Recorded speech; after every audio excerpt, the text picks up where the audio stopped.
Hello and welcome.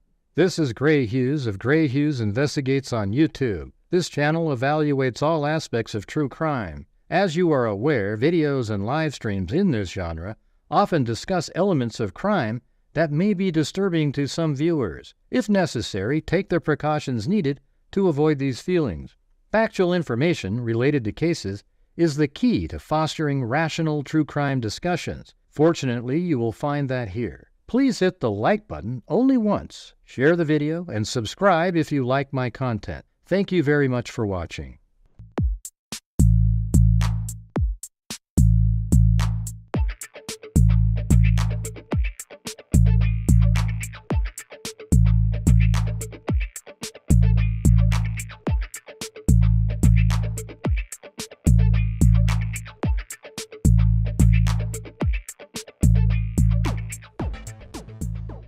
Huh? It's the house!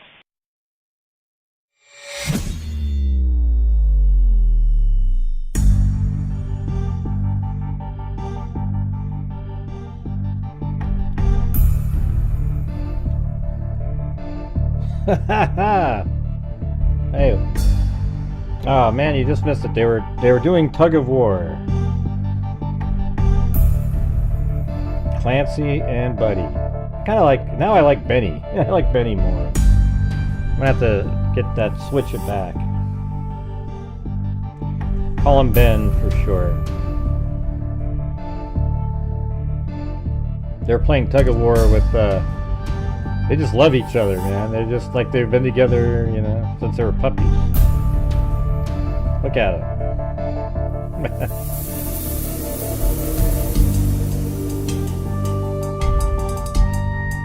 Hilarious. Thanks, Georgina Stoliker.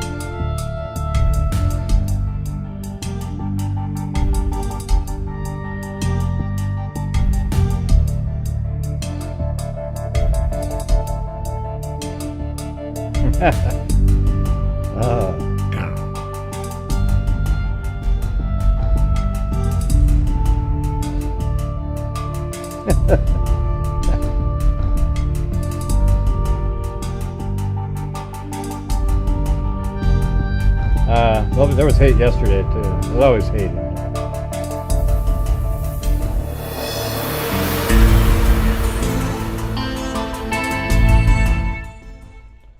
All right. Maybe watch this for a couple more minutes. They're so amazing. They're just like they're best friends almost, like right out of the gate. They've been with each other since they were puppies. But they're not in the same litter or anything like that.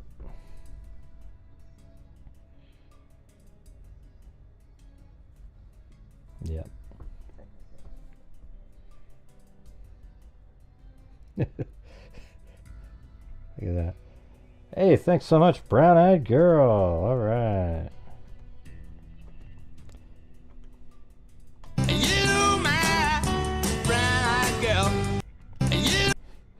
Hey, you know what? You remember that clown that does the Idaho 4 case? He said that I helped set up Richard Allen. He said that I helped set him up. What an idiot.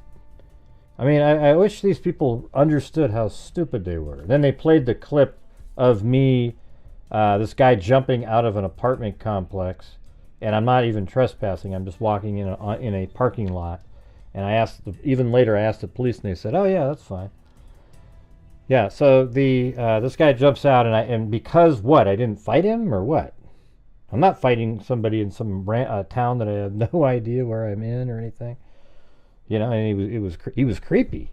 I mean, who knows what that guy has? What do you want me to do?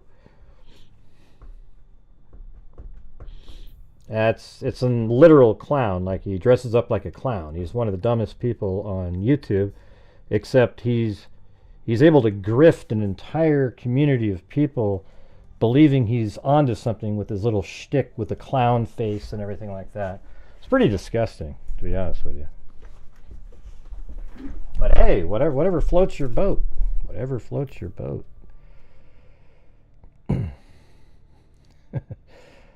Yeah, well, it looks like they're doing better now. I mean, they're more relaxed. No, he well, it's kind of like a clown suit. Yeah. He's just, I mean, absolutely nuts. Yeah, he wears makeup and everything. Imagine taking the time every time you do a show to sit there and put makeup on and do your little face because you don't want people to see who you are. At least I have the guts to show my face. You don't do it. Okay, and the reason you don't do it is, and the reason you have two channels that are identical is because you don't want to, you know that one might get shut down because of the way you are. Yeah. Hey, thanks Monica Reeves and Vicky Kennedy. By the way, we're getting close to the sentencing of Richard Allen. I think it's on Friday this week. Yeah, no, he pokes at me, mainly because I have just demolished like every theory that he ever puts out there. But I just attack his theories because they're absolutely ludicrous. You know, anybody can come up with fake theories on a daily basis and have a whole bunch of content to share with their willing fans. You know, I would never do that to you guys. Pretend that I, you know, make something up just so people could watch. You know, that's what that guy does.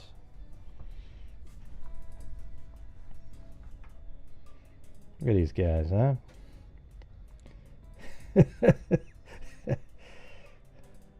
Yeah. It's hard to quit watching him. But anyways, gotta go. Oh, I bet he looks creepy as hell without makeup on. Yeah, that's why he wears makeup. Probably an incel type, you know. For damn sure, for damn sure. Alright, well anyways, let's get started here. And thank you very much, Vicky Kennedy, Monica Reeves, Brown Eyed Girl, and Georgina Stoliker for getting us started. Appreciate that. Really helps out the channel. But can you imagine that they say that I helped set up Richard Allen? I mean, I wish you could, if you knew what would, like, here's the thing is, I'm in a unique position to know how ludicrous that is because I'm me, right? So when I hear it, I just go, wow. You know, I guess what it is, it's a compliment showing that I had the case pretty accurately figured out the whole time, so therefore I must have been setting him up. Thank you, K-Me. Yeah, that's what they all do. They do the same thing. Like, there's this whole group of conspiratorial nutjob YouTubers who are all on the same team attacking me. You know, not my content because they can't. They attack me as a person. You know, my content that I put out in videos is accurate and based on reality. And so when I go after them and go, oh my God, these guys are saying this and that, then they go, oh, that gray guy, he's a grifter. He does this, he does that, and just go on and on and on for hours, and it's just childish shit.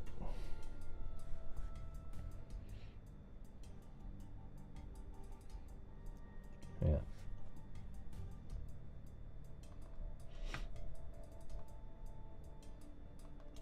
So just the update on the Columbus 3, you know, I guess we can go do the recap for those who haven't heard of it. I'm calling him the Columbus 3. It's easier to say.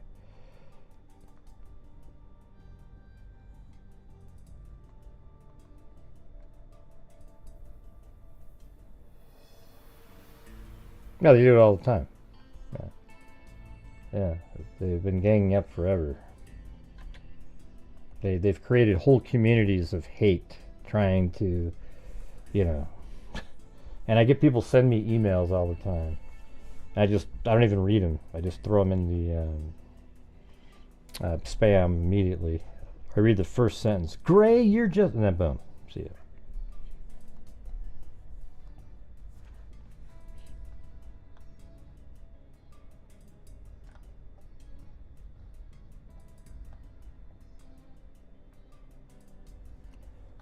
Yeah, so on Tuesday last week, a guy named Daryl Hambrick was killed,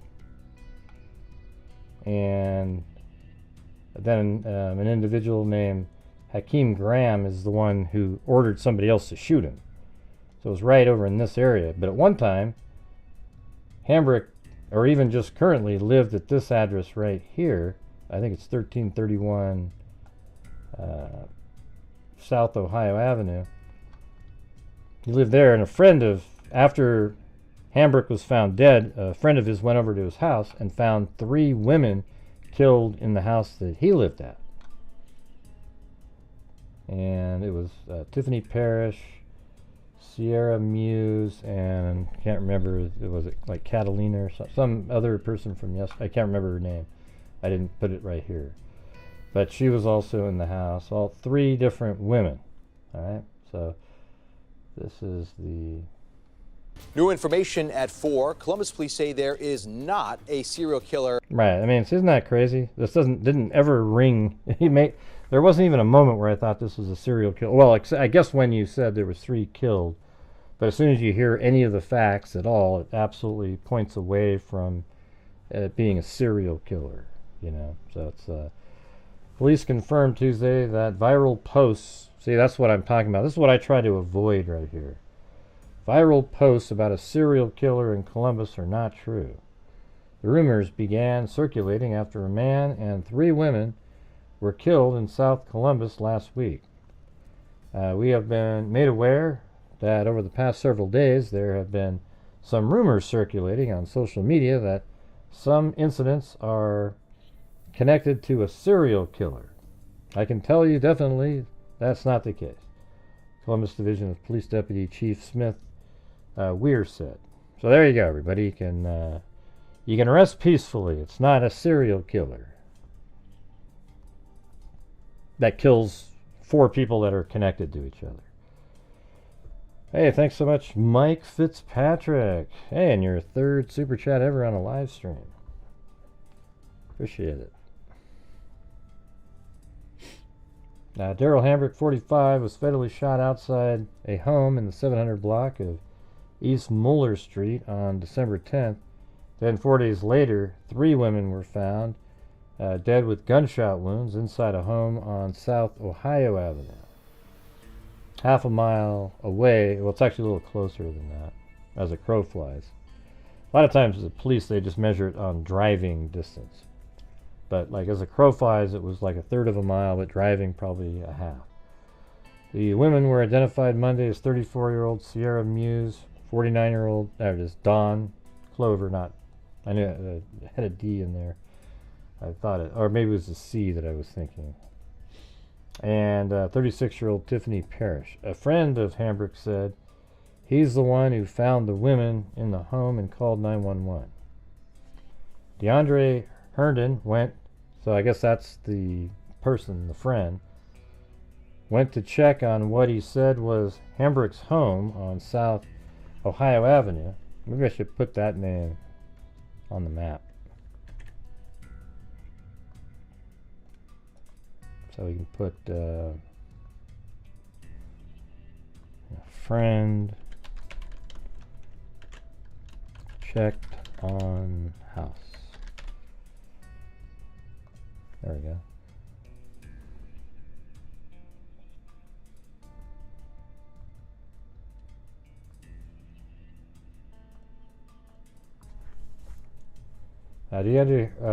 Herndon went to check on what he said was Hambrick's home on South Ohio Avenue after he heard that he was killed, and he said he found the women dead inside. The day after the women were discovered, 39-year-old Hakeem Graham was charged with murder in connection with Hambrick's death. So as Hambrick was found, it was 4 or 5 days before the 3 women were killed, but they obviously all are connected too. While police say they believe the homicides are connected, they believe there are other suspects involved. Interesting. Yeah, so maybe Hakeem isn't the one who killed the 3 girls, but perhaps he told somebody to do that. Thank you, Wendy Van Rocco. Oh, the no visor looks... Okay, well, Thanks. Yeah, you gotta give my head a break.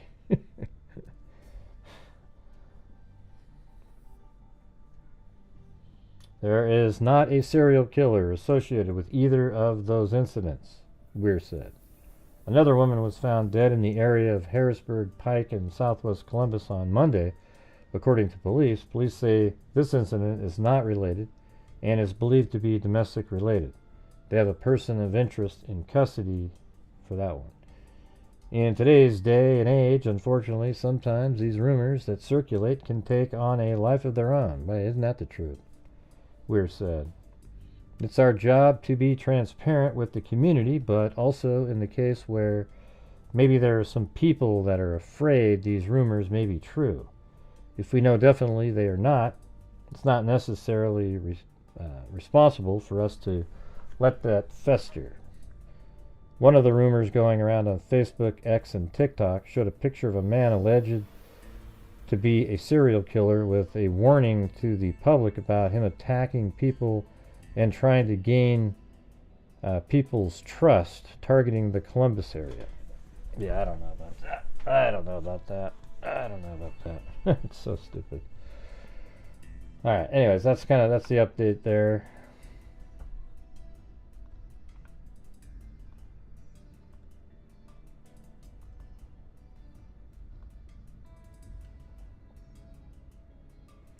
And then I was going to do an update on the drone situation. I thought this was kind of interesting. See, I think it's either the government or people. It's not a nefarious, organization or anybody like that flying the drones. And I've been saying this since the beginning because there are lights on the drones. They even have the right lights for drones that fly, the green and red ones. So why would a nefarious actor buzz around with the lights even on, for God's sakes? Well, look at this. A New Jersey mayor suggested Tuesday drone sightings in his state may be linked to radioactive material that went missing earlier this month. Okay, well, I mean, that's pretty crazy if that's what that is. There was and there is an alert that are, out there right now that radioactive material in New Jersey has gone missing on December 2nd. Bellevue Mayor Michael Melham said during an appearance on Fox 5 New York, there was a shipment. It arrived at its destination. The container was damaged and it was empty. So I mean, that's kind of weird, right? A report from the U.S. Nuclear Regulatory Commission confirmed a pin containing the radioactive isotope germanium-68 went missing from a shipment on December 2nd. The shipment container arrived at its destination damaged and empty, the report reads. The mayor suggests the government may be using drones to search for the lost material. I mean, I guess that's possible. There has been a recent uptick in drone sighting in New Jersey, prompting concerns from state and federal lawmakers. Thank you, Richard Watts.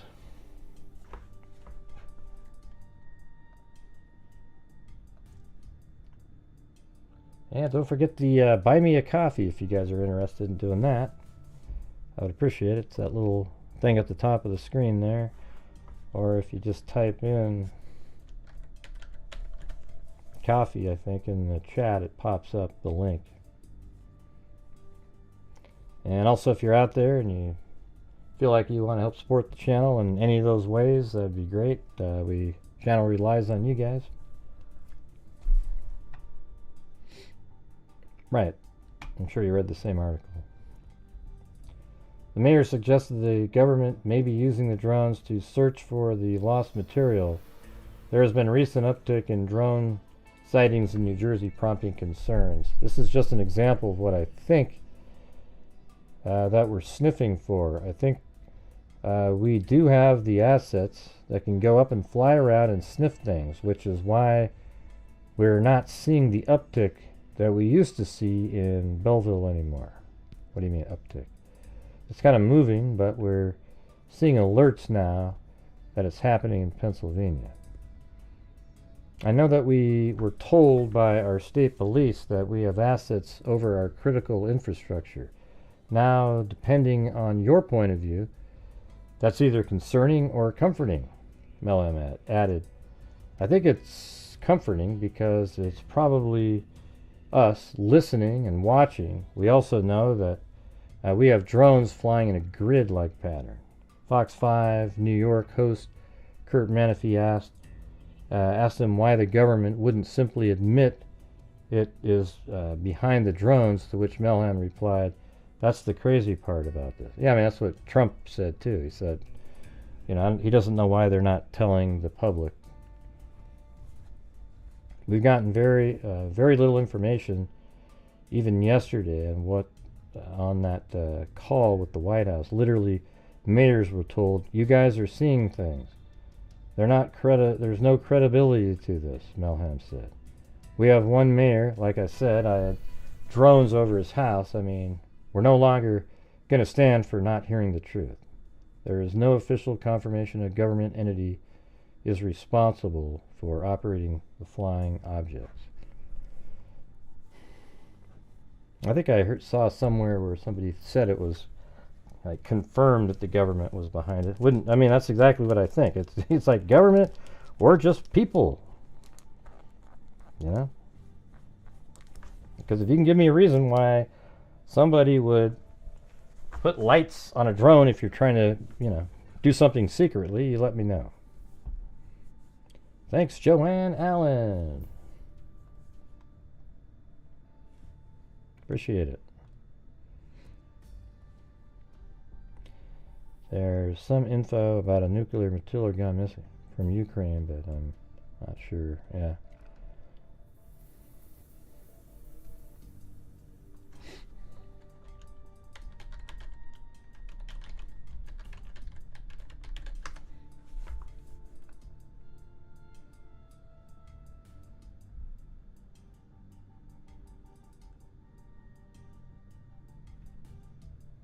Yeah, I don't know. I'm just seeing if there's anything that just popped up. There's what UAS is, Unmanned Aircraft System.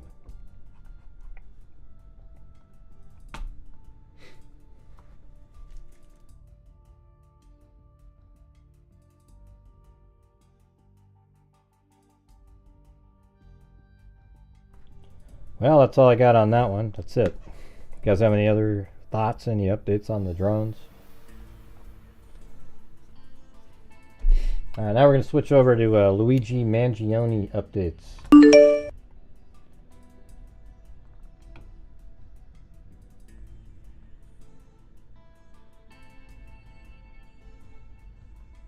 That was an interview with, on CNN with one of the friends. His friends right there. It's pretty interesting. But we can let's listen to this press conference first, and then we'll listen to what the friend said on CNN. All right. But before we do that, let's just read what the official statement is.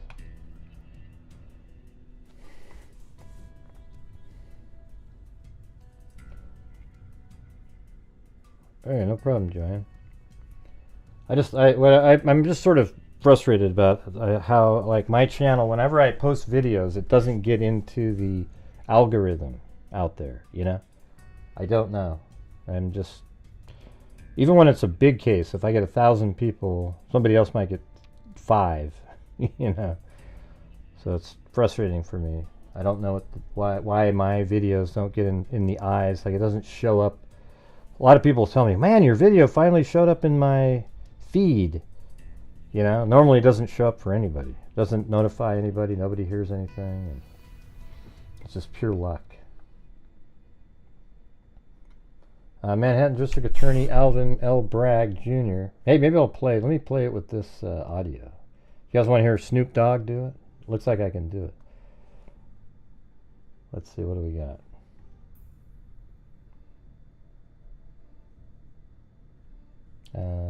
Where's the voices? Is it right there?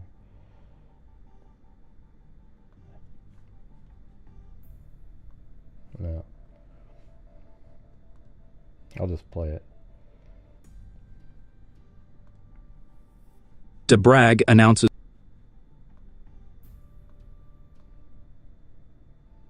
Manhattan District Attorney Alvin L. Bragg Jr. and New York City Police Department Commissioner Jessica S. Tisch today announced the indictment of Luigi Mangione, 26, for the murder of 50-year-old United Healthcare CEO Brian Thompson outside of the Hilton Hotel in Midtown on December 4, 2024.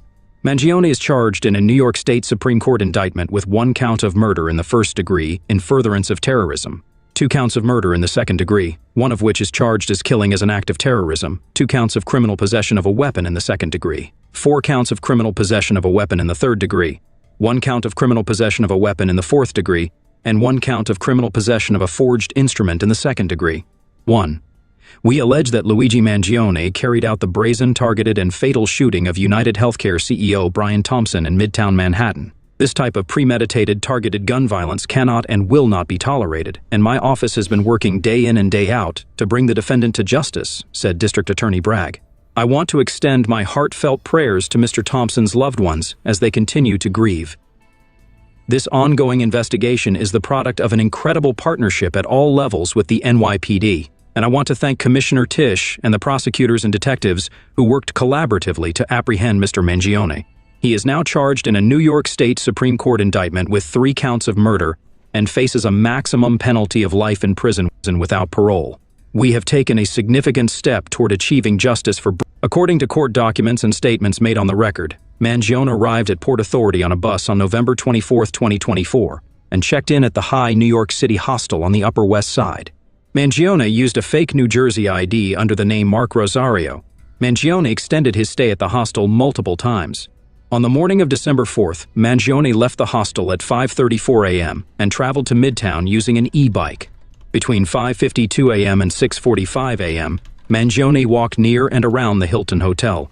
At approximately 6:15 a.m., he purchased a water bottle and granola bars at the Starbucks at 1296th Avenue.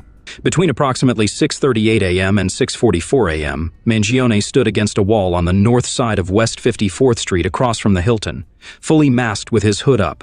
At 6:45 a.m., Mangione crossed the street to the Hilton Hotel and, armed with a 9mm 3D printed ghost gun equipped with a silencer, approached Mr. Thompson from behind and shot him once in the back and once in the leg. Mangione then fled northeast on 54th Street and took an e-bike uptown.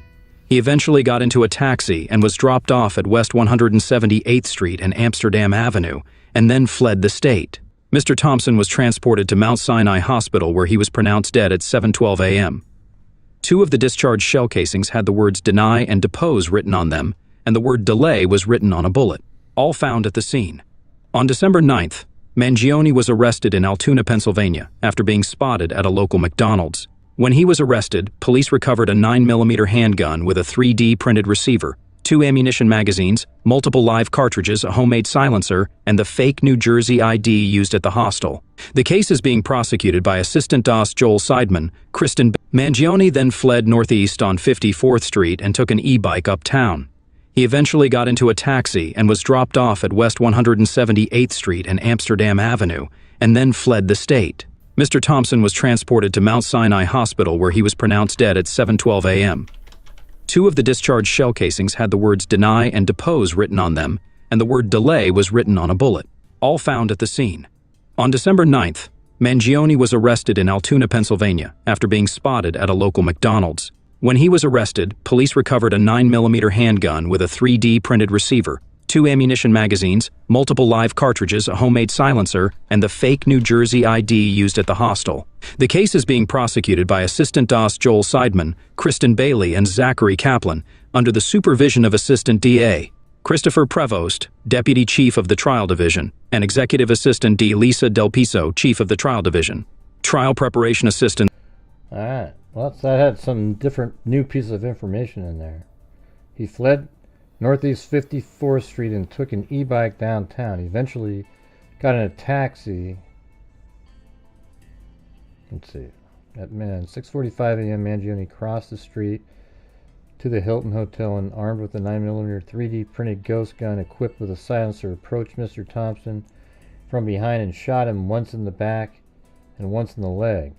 Mangione then fled northeast on 54th Street and took an e-bike uptown. He eventually got into a taxi and was dropped off at, wow, it's a totally different spot, you know. So he took that taxi, and man, it almost seems like, let's see, like he went like this. Kind of makes some sense, I guess.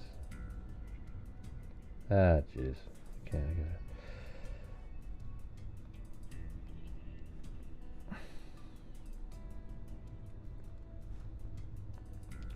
Hey, thanks, Allie Cake, Alyssa Stedman, and Georgina Stuliker. Thanks for putting link up for that buy a coffee contraption because I didn't know how to work it.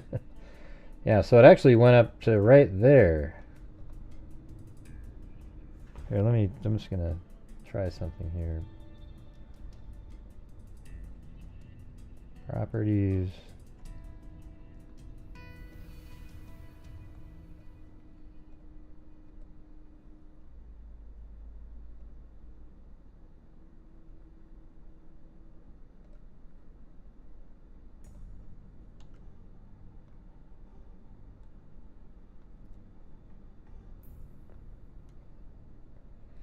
I think it's way over here.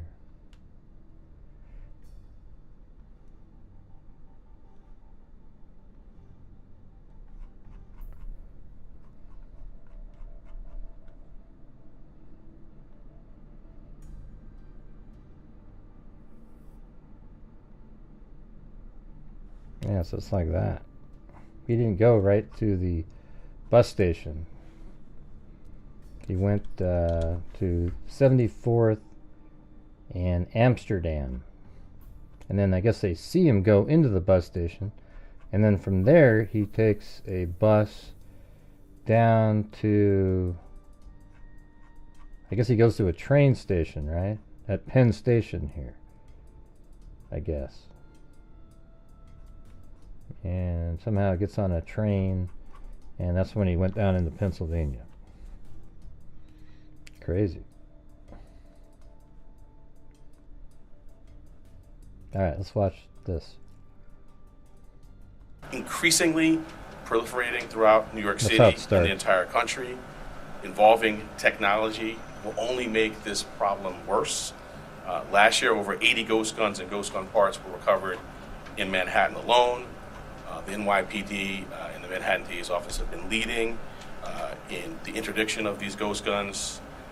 And one thing I want to make clear, they're unserialized, they can be printed out, but as this case tragically makes clear, they are just as deadly as traditional firearms.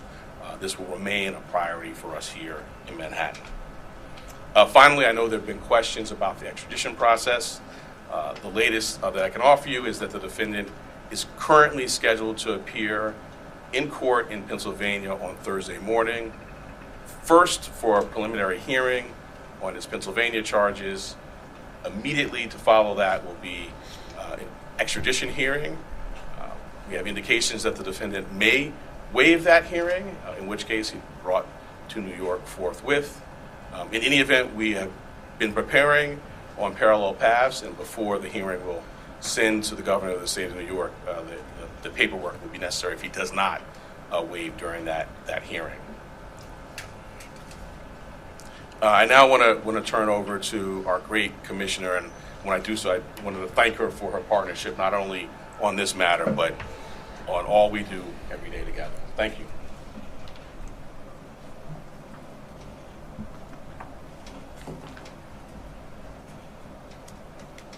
Good afternoon, everyone. The unsealing of today's indictment brings us one step closer to securing justice for Brian Thompson and his family, and affirming the primacy of the rule of law in the city of New York. NYPD detectives worked tirelessly to piece this case together, and along the way, the Manhattan DA's office made sure we had every legal tool available to us, whether quickly providing subpoenas to assist with our evidence collection, or traveling with us to Altoona, Pennsylvania last week after the apprehension. Our partnership made this a successful investigation. So I'd like to thank District Attorney Bragg and his team for their work in bringing this case forward. Part of that work included the relentless collection and analysis of surveillance video by our detectives, which ultimately produced a clear image of our suspect. That image was shared far and wide through the media, and thanks to an observant McDonald's customer and the employee who alerted the police, Mr. Mangione was quickly brought into custody. This outcome is why we always emphasize the critical role of the public in our public safety mission. So again, I want to thank everyone who saw something, said something, and did something. That is why we have a suspect in custody today. As DA Bragg said, Luigi Mangione is now formally charged and indicted for murder. And let me be perfectly clear. In the nearly 2 weeks since Mr. Thompson's killing, we have seen a shocking and appalling celebration of cold-blooded murder. Social media has erupted with praise. I wish I could cheer for her right now. This is what it just drives me nuts. Erupted with praise for this cowardly attack. People ghoulishly plastered posters threatening the other CEOs, with an X over Mr. Thompson's picture, as though he was some sort of a sick trophy. And yesterday, the New York Post reported that some extreme activists were circulating a deck of cards with other most wanted CEOs to be targeted for assassination. These are the threats of a lawless, violent mob who would trade in their own vigilantism for the rule of law that protects us all. Let me say this plainly. There is no heroism in what Mangione did. This was a senseless act of violence. It was a cold and calculated crime that stole a life and put New Yorkers at risk. We don't celebrate murders, and we don't lionize the killing of anyone. And any attempt to rationalize this is vile, reckless, and offensive to our deeply held principles of justice. That's exactly right. Now, as we await the extradition process in Pennsylvania 100%. To complete, we continue our public safety. Everything she just said right there is exactly right. I've been saying the same, something, that's what I've been saying. A little more harsh, though, But what she's saying is true, okay? So that's what's weird is there's probably people out there that were, they had an insurance company screw them over at some point. So don't like me now because I said if you defend Mangione, you're a pile of shit too. And it's true. You are, okay? You are a pile of shit if you defend Mangione. Okay? It sucks that you had shitty insurance. I've had that happen myself. However, you don't just go out and kill people. As soon as you start doing stuff like that, man, your society's eroded into oblivion. All right? So that's exactly what she just said, the same thing. So, if you accept what she's saying, then you should be accepting what I'm telling you as well. It's my opinion, but it's fact. It's a fact that if you support Mangione, you're a pile of crap. All right.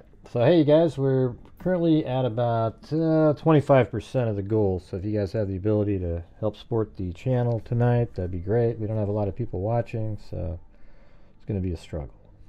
Safety work here at home. That includes our focus on the growing threat of ghost guns, one of which was used in this attack. The NYPD remains committed to tracking down and removing these untraceable weapons from our streets. And we will do that work hand in hand with District Attorney Bragg here in Manhattan and in every other borough to ensure that those who possess, distribute, and use these weapons are held fully accountable.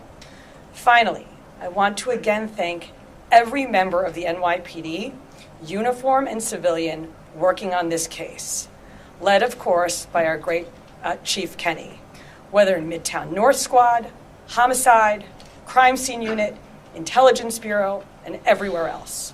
Problem is, Alvin Bragg is a piece of crap himself. Okay, he allows criminals back out on the streets. all of you contributed to today's indictment, and you've brought the Thompson family one step closer to justice in this case. Thank you.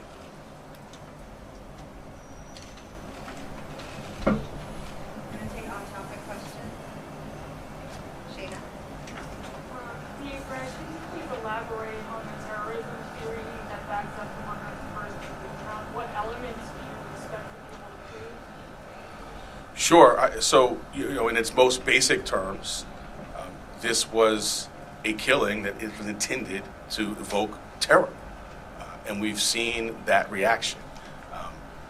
The statutory elements we can go into, but its most basic term, that's what this is.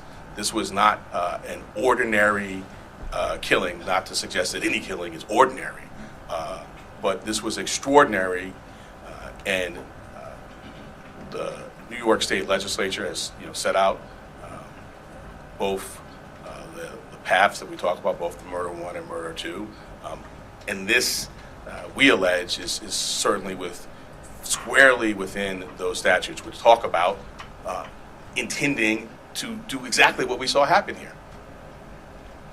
Chief Kenny could get into this, but I'm wondering sort of the timeline between December 6th, when the FBI was notified by the San Francisco police about this missing person that was called from Luigi's mother, the time that they contacted you.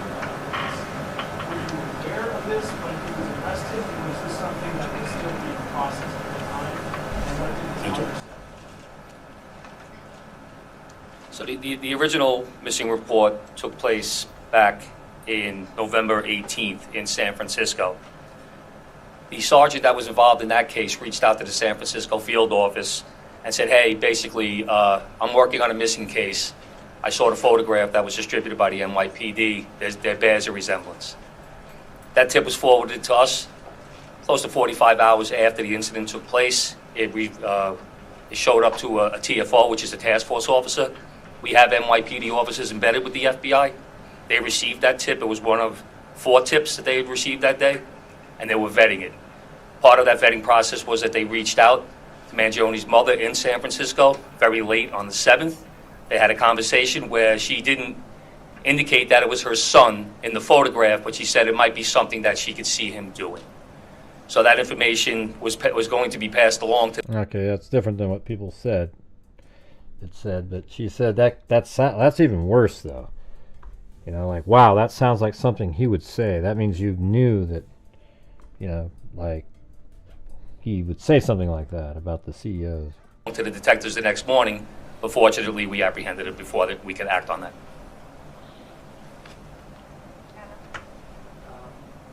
The commissioner has talked about how the defendant's been lionized and celebrated. I'm wondering how concerned you are about a potential jury knowing that someone on that jury would be someone who would lionize and celebrate. Well, I want to echo the commissioner's words and concerns, which I think were put forth beautifully. And we see a lot in these jobs. I meet with the families of homicide victims, and I just can't wrap my head around the notion that someone is celebrating this. To your specific question, we're at the beginning of a litigation now with our charge. We have a phenomenal trial team in place, led by ADA Joel Seidman, who has been in this office for more than 40 years and handled some very challenging matters. We have a voir dire process in place. I have faith in our jury system to select 12 people who can be fair and impartial, but we'll move forward, and that's something well down the road, but we'll be ready when that time comes. 2 questions, if possible. One will be about Mr. Thompson. First, I want just maybe to explain more to viewers how you come to the conclusion this is a terrorism agency part of this. So hopefully it's sort of defined in the statute. Sure, and my point, the statute talks about attempts to influence or coerce a civilian population. The statute talks about intending to influence a policy of government, and it talks about seeking to put forth things sort of similar to that by murder. So the statute, the plain language of the statute is clear. Obviously, we've charged it, the grand jury has voted on it, and we intend to go forward and prove it. But I think it does help to take a step back and think about the proof in the case, some of the writings. I'm not going to get into too much of that, but and the actual reaction. In the middle of Midtown, the beginning of a busy day, tourists, commuters, business people, the intent was to sow terror. Thank you, woman of steel. That is what he was doing. He was trying to create terror to affect a change. It's ridiculous. That's what terrorists do. He is a terrorist. I'm not going to talk about communications with the family other than to say that we have a robust survivor services staff here that is second to none. But I would not talk about communications with any family. I don't think it'd be appropriate. But I appreciate your concern. Well, it's just because, like you're saying, so much things. It's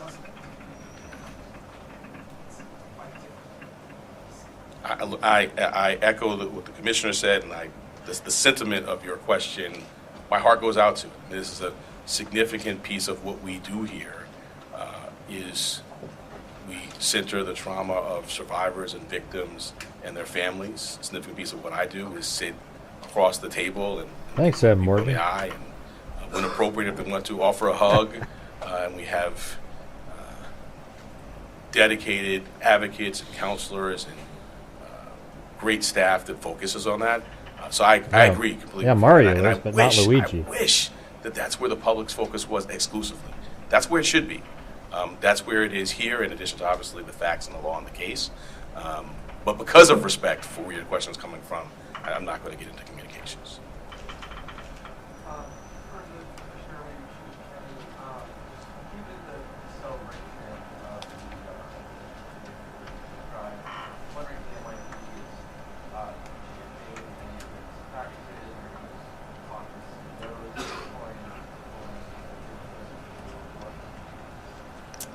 Yes, absolutely, and we've seen a real increase, sustained increase since December 4th in concern, not just from CEOs, but from corporations broadly. And so going back to the DA's point, the intent to intimidate or coerce a civilian population, which is, of course, at the root of our state terrorism statute, is very much borne out in this reaction. And for good reason. We've had a torrent of online threats. We've had real-world activity that the police commissioner flagged, which is abhorrent, and it causes concern. So we have done a lot to work with corporate security partners with whom we partner on a daily basis in this city, at the city level, at the state level, trying to make sure that everybody has the best practices that they need, that they know where to flag not just general ambient concerns, but specific threats that they might be receiving that a few weeks ago they might have written off as just noise in the online environment, that they now take seriously. So these are ongoing conversations that we have. All right, guys, currently we have 0 new members, 1 buy me a coffee. All right, and we're at a third of the goal. So usually it gets slower as the show goes on, so I'm nervous again. And thanks to all the work that we do together every day, we're quite confident that concerns and threats are going to be appropriately directed our way. Thanks, Whaley.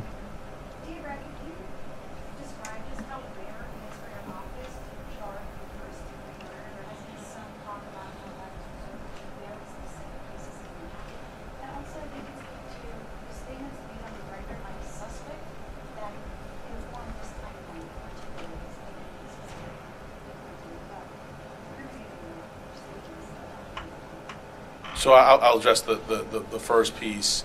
The first-degree murder statute has a number of subsections. They're sort of clearly delineated, and they are reserved for the most abhorrent conduct: killing a police officer, serial killing, and the terrorism is one subsection of that. And so I would say, fortunately, that's not happening a lot. Taking a step back, I can't think of another office that is more equipped to handle a terrorism charge. We have a great terrorism unit. We were at the forefront of getting the statute passed. Within the last 2 years, we've tried 2 very significant terrorism cases, one involving an English-speaking operative based in Jamaica, and another involving someone who was here and funding overseas terrorism by cryptocurrency. So we have the expertise, and as I mentioned, the expertise on this team, and so we're prepared to go forward. Yeah, I'm not going to go beyond what's in the filing. Great. Last question, Laura. Greg, are you able to say now, I know it's early stages, but that you will be seeking the maximum sentence when this is adjudicated? So as a matter of practice, I don't talk about sentencing outside of court as a first matter, and certainly not at the initial stages of a matter. But I think you can tell the seriousness with which we take this matter by the way in which it's charged. The murder in the second degree actually has a mandatory life without parole sentence, no discretion for the judge at all. So that's the maximum there. But I'm not going to go beyond that. We will first get the defendant to New York. We will have him arraigned. We will be before our judge. We will engage in pre-trial litigation. If there's a trial, we're ably equipped to do that. And then hey, thanks, Woman of Steel. We'll proceed to sentencing, at which point we'll make our arguments in court. Thank you all so much.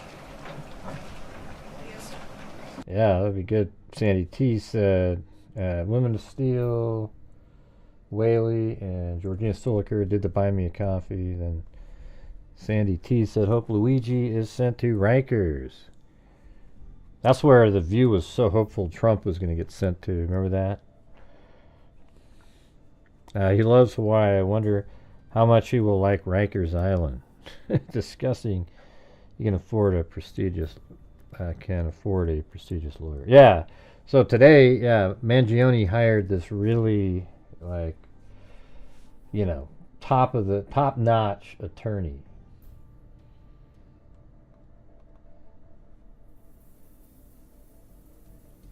Yeah, let's check this thing out here. Hold on, let me get rid of that. Luigi Mangione was afraid of porn, social media addiction, and angry at cost of health care online, Friends says. Yeah, let me just play this clip over here. This is the longer one. He also, I know, he say to you?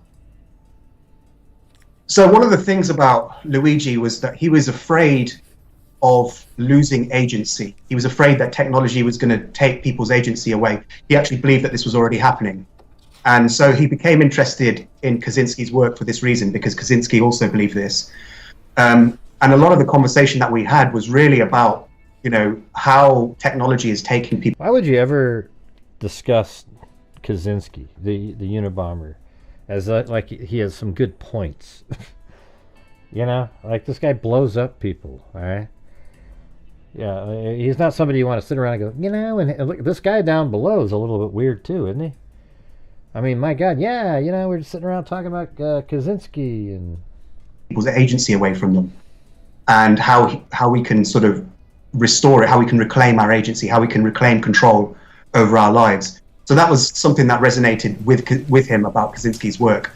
So I want to ask you more about that. But first, when you're talking about, his view about humans losing agency, I know one of the exchanges you shared with us when he's talking about it being in Japan, and he had spent time there, and he's talking about NPC behavior, which stands for non-player characters, which appear in... Yeah, there's these characters when you're playing one of those role-playing games, and they're just sort of walking around, and they just do things programmatically.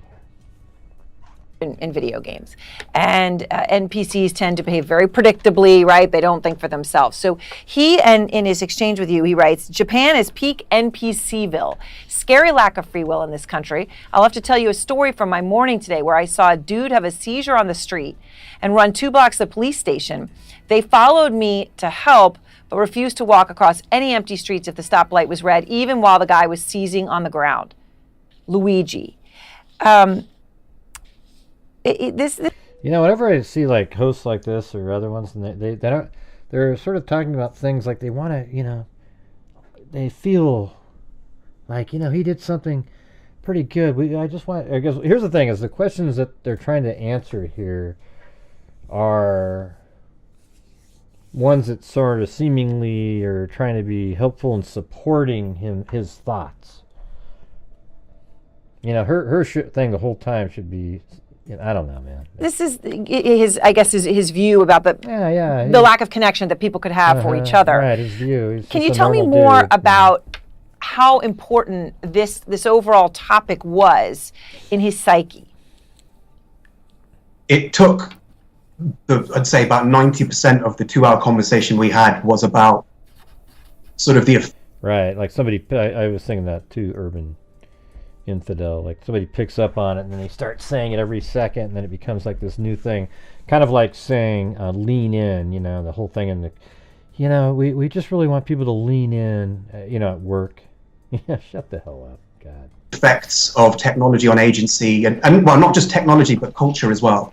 But he believed culture was downstream of technology. He believed that it was the technological developments that were causing the cultural changes that were resulting in things like what he would call NPC behaviors. So, you know, he believed amongst the things that he believed was taking people's agency away from them was shallow entertainment. He really resonated with an article that I'd written called The Intellectual Obesity Crisis, which is about useless information and how... This guy here, he thinks kind of similarly, you know. We just are addicted to useless information because it's like shallow entertainment. And he was very concerned with things like online porn. Like he believed that a lot of men were not going out and meeting women because they were addicted to porn. He was really concerned about video games. He believed that people were not making accomplishments. So it's interesting, listen to this guy. You don't think of him as, like he almost is sort of thinking Luigi had good points. They're just talking about this like collegially, instead of just going, yeah, man, he was crazy. He thought this, he thought that, you know. They were not accomplishing things in the real world because they were getting sort of these dopamine hits from video games. And he also believed social media addiction was a big problem that was taking people's agency away from them as well. He feared this was happening to him as well. And one of the topics of the conversation, I mean, was about, he wanted advice from me on how he could sort of reclaim some agency. How many times are you going to say the handgun that was used? How many times are they going to say agency, for God's sakes? Jesus.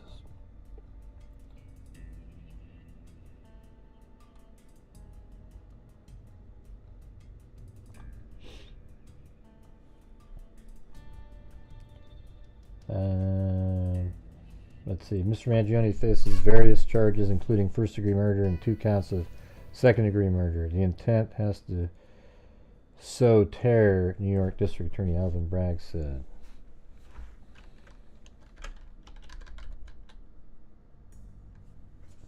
Is there another one? Okay, let's see. See, he didn't hire, his family hired an expensive attorney.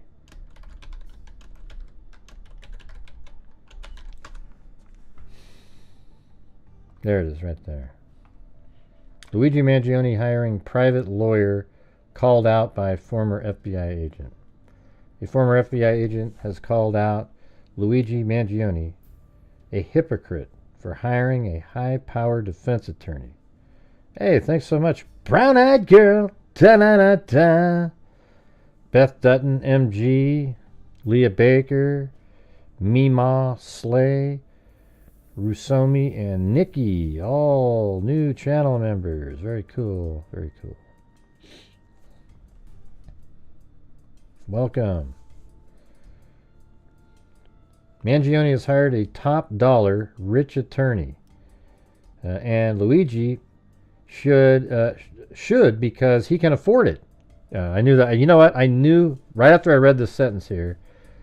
A former FBI agent called Luigi Mangione a hypocrite. I was going to say that's going to be Coffindaffer. And there it was.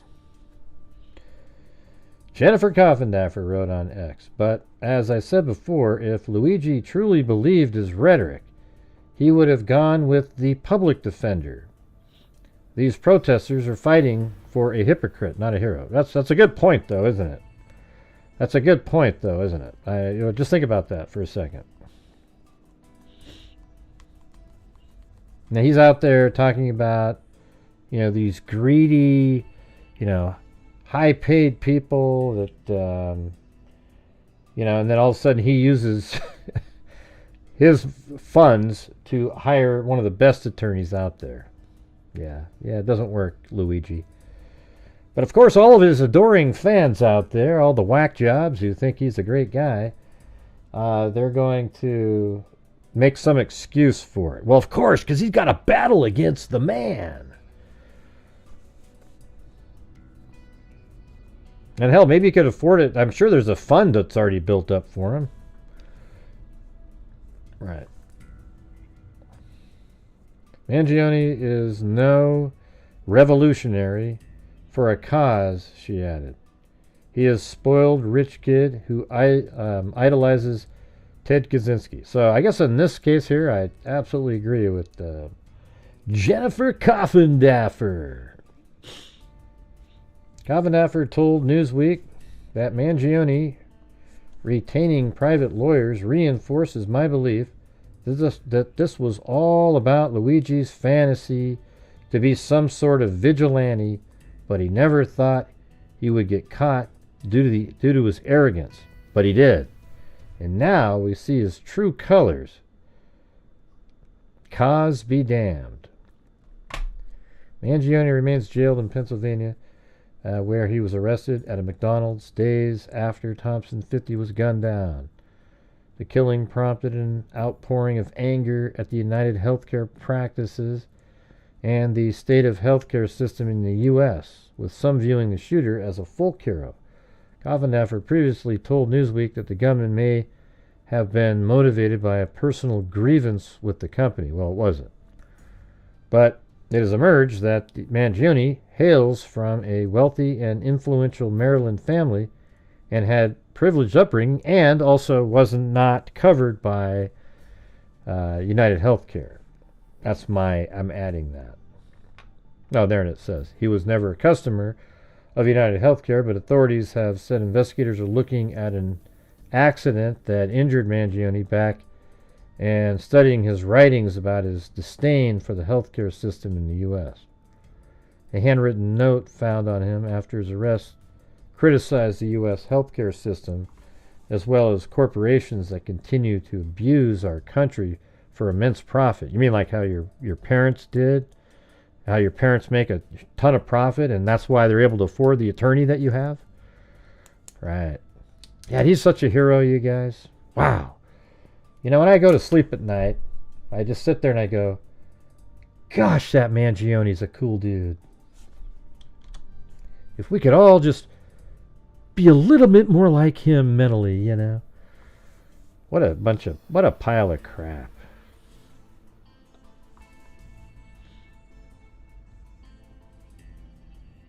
All right. Well, we're currently at about 40% of the nightly goal, you guys. Usually gets slower and slower, so if we can, I like to try to hit the goals earlier in the show, but then it gets harder and harder. Appreciate everyone being here and supporting the channel. That's right. What to know? Mangione has retained Karen Friedman Agnafilo, who was a chief of prosecutor at the Manhattan District Attorney's Office before entering private practice.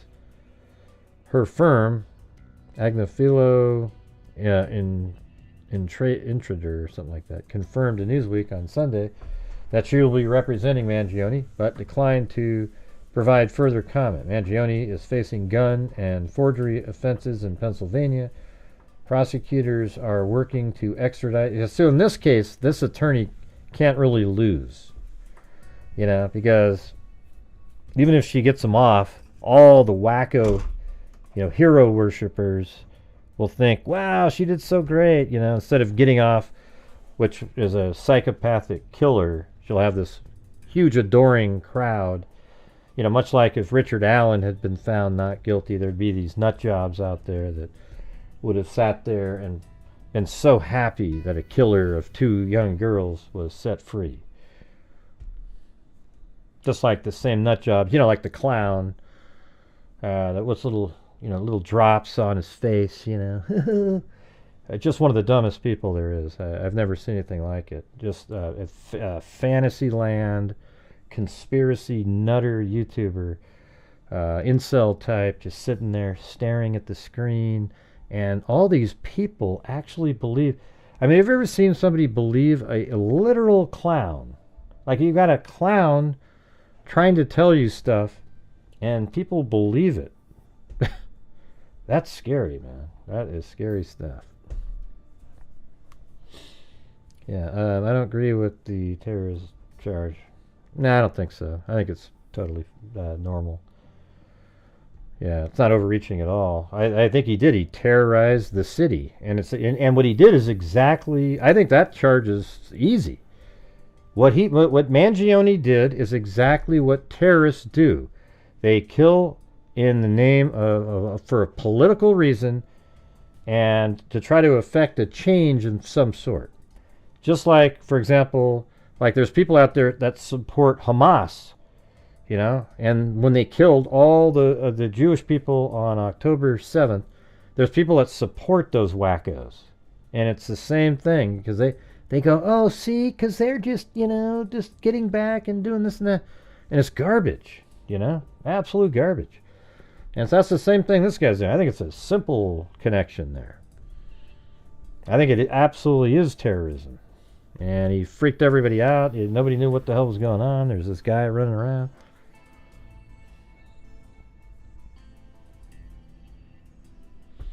Did they catch the suspect today? What are you talking about?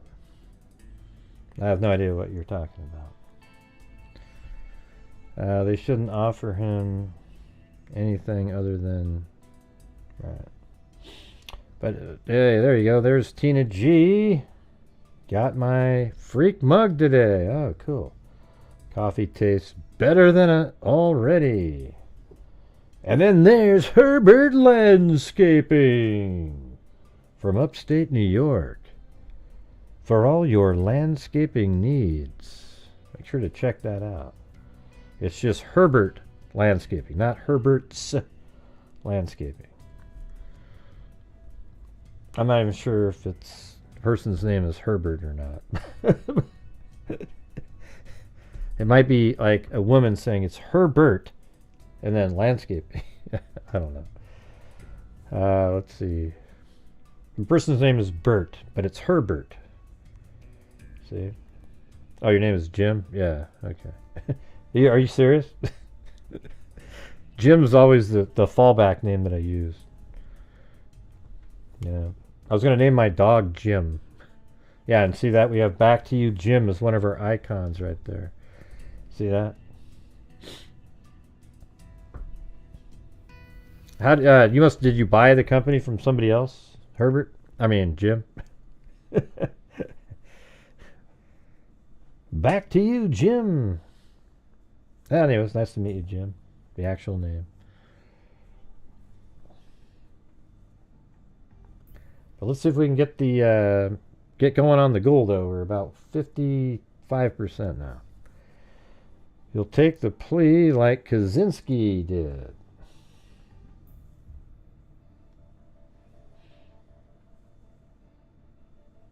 Nope, built it. Oh, cool. Nice. What made you call it Herbert?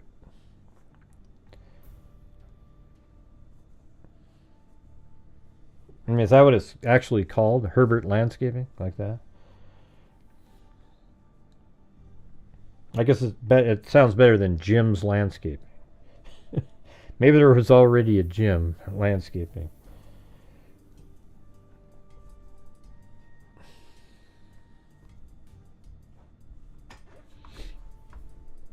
No, it's your last name. Okay. Now, there you go, everybody. If you live in upstate New York, get one of the freaks to do your landscaping. Let's see.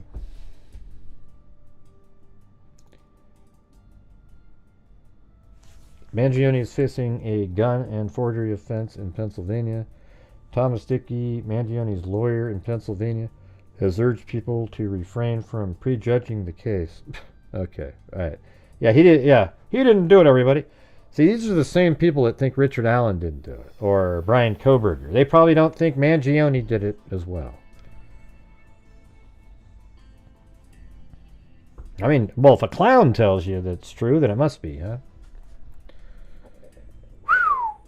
What people are saying. CNN analyst Jennifer Rogers said on Friday edition of CNN, The Source with Caitlin Collins, that what you want is a lawyer who can take you through the real case, right? The pre-trial and, of course, the trial. And Karen is the sort of person, with all her many years of experience as a trial lawyer and in this actual courthouse and in this actual office, that's the sort of person you want. New York Governor Kathy Hochul on MSNBC. Morning Joe on Thursday, we expect an indictment to be issued any day now.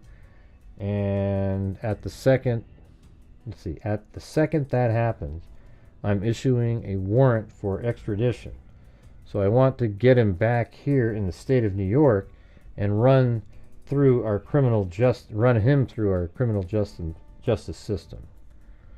He is scheduled to appear for a preliminary hearing in Pennsylvania on December 23rd. Although Mangione plans to fight extradition, according to his lawyer, Hochul has said the plans to bring him to New York through a governor's warrant, which needs to be signed by Pennsylvania Governor Josh Shapiro once an indictment is issued. So there you go. Got a high-powered, expensive attorney that regular people can't afford. NPC behaviors. So, he believed amongst the things that he believed was taking people's agency away from them was shallow entertainment. He really resonated with an article that I'd written called The Intellectual Obesity Crisis, which is about useless information and how we just are addicted to useless information because it's like shallow entertainment. And he was very concerned with things like online porn. Like, he believed that a lot of men were not going out and meeting women because they were addicted to porn. He was really concerned about video games. He believed that people were not making accomplishments. They were not accomplishing things in the real world because they were getting sort of these dopamine hits from video games. And he also believed social media addiction was a big problem that was taking people's agency away from them as well. He feared this was happening to him as well. And one of the topics of the conversation, was about, he wanted advice from me on how he could sort of reclaim some agency. Yeah, well, there you go. God, if he says agency, if you said before he started speaking, drink every time he says agency, you'd be in a hospital right now. That guy must have said it 25 times.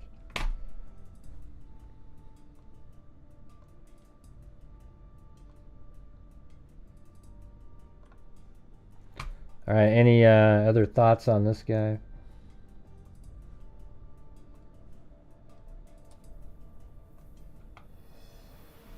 Any thoughts? Any thoughts at all?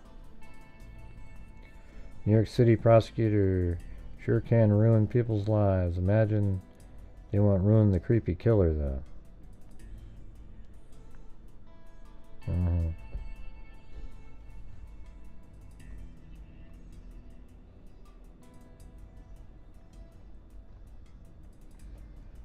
Okay, let's do the Rex Heuermann stuff. Alright? It's kind of a busy day out there. I wasn't even able to do anything on the, the school shooter. Because there's so many other things. It doesn't seem like there was a lot anyways. regarding that. A lot of people coming up with theories and things out there, though.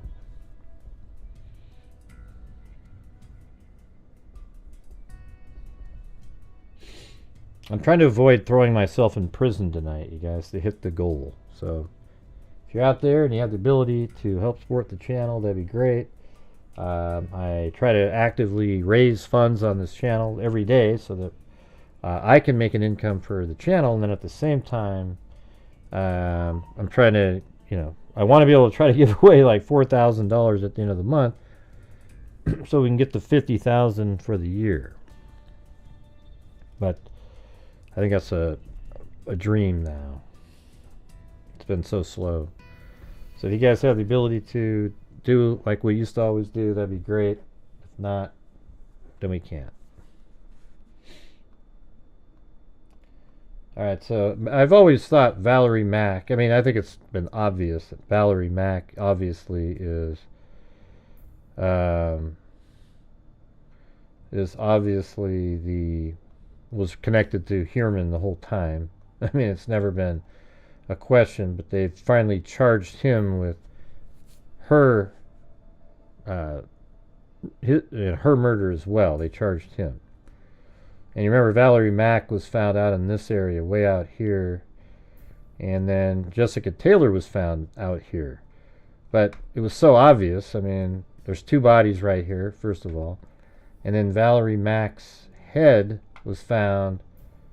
Where was it? Wasn't it over here? Let's see.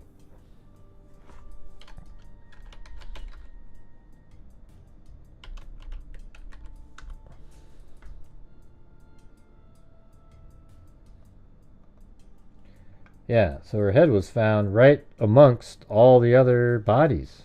See?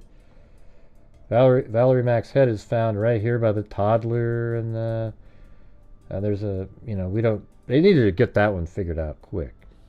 But they're right along this beach here, right? So then, not only that, then you have the rest of her bodies found right by Jessica Taylor, who's already one of the ones that he's been charged with.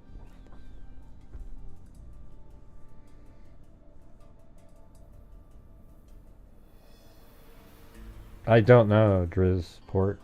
I don't know the answer to the question. I know that most people say that when I go live, I don't show up as being live or sent anywhere. There's no place at YouTube. There's nobody to talk to at YouTube. They always say, "Oh yeah, no, everything's fine. Everything's fine." It never is, though. It's bizarre. There's something that other people know what to do it. It just doesn't work. I don't know what those things are that they do. They must have people. I think what they do is they have a bunch of people go out there and share on various social media, like all over the place, hundreds and hundreds of people, and that's kind of what's going on there.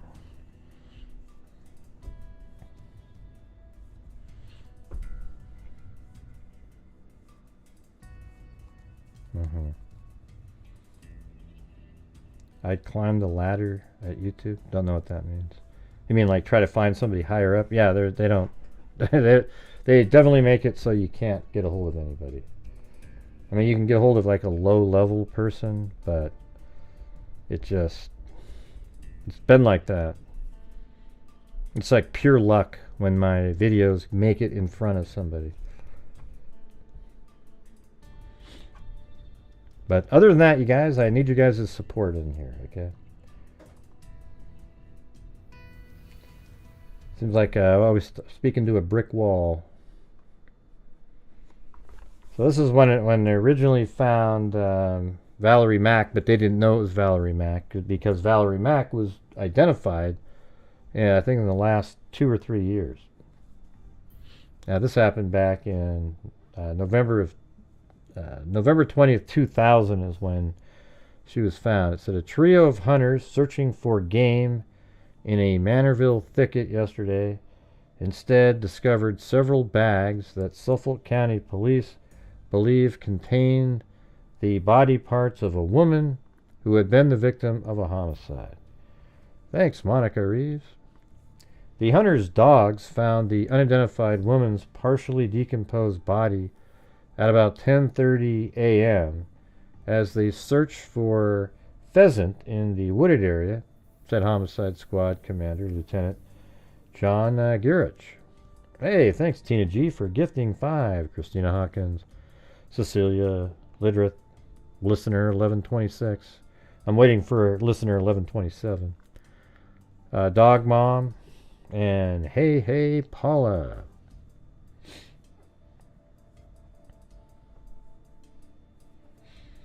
The hunter's dogs found the unidentified woman's partially decomposed body at 10:30 a.m. as they searched for pheasant in the wooded area. The body was located about 200 feet off of Halsey Manor Road. Yeah, so let's see.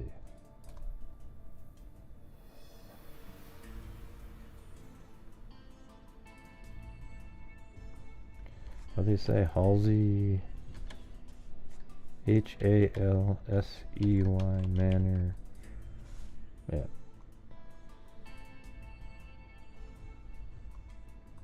This is okay. So this is Halsey Manor Road.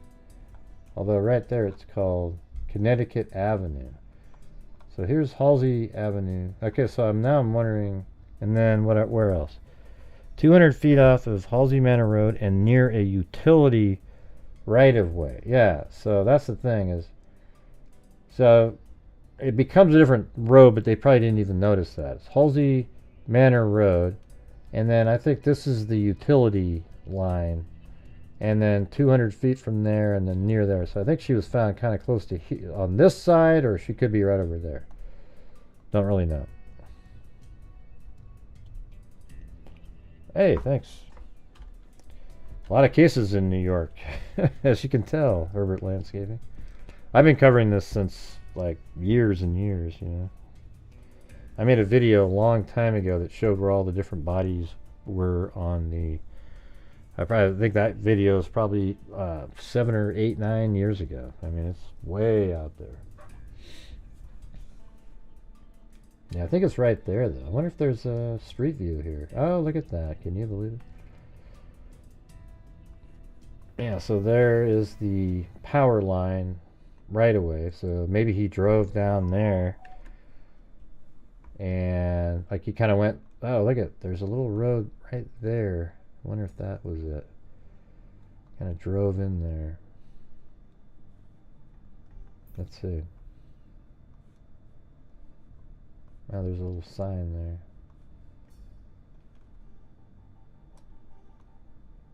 It's kind of interesting, isn't it? I wonder if he took that path in there. Seems kind of very possible that he drove on that. Was it there back in...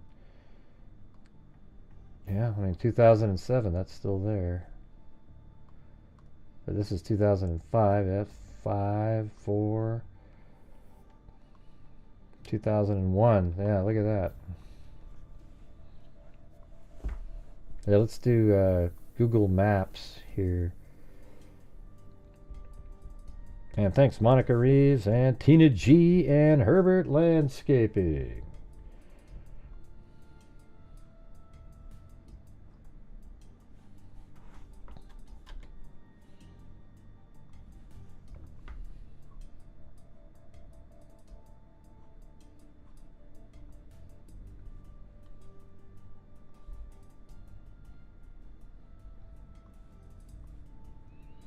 Alright, now let's check this. Goes back to 2012, so that's kind of what it looked like back then. Suffolk County Parklands. Doesn't look like it's good enough for a car, but I mean he's a huge dude, man. He could easily carry somebody, don't you think? Thanks, Vicky White.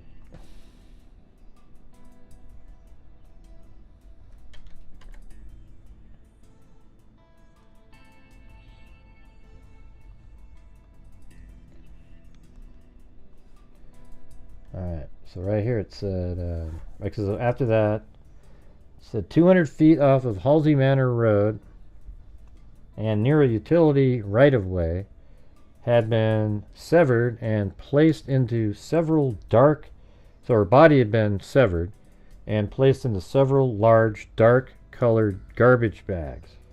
The body had no clothing. Right now, we have some human remains that appear to be that of a white female, Girish said, adding that the case is being treated as a homicide, although it is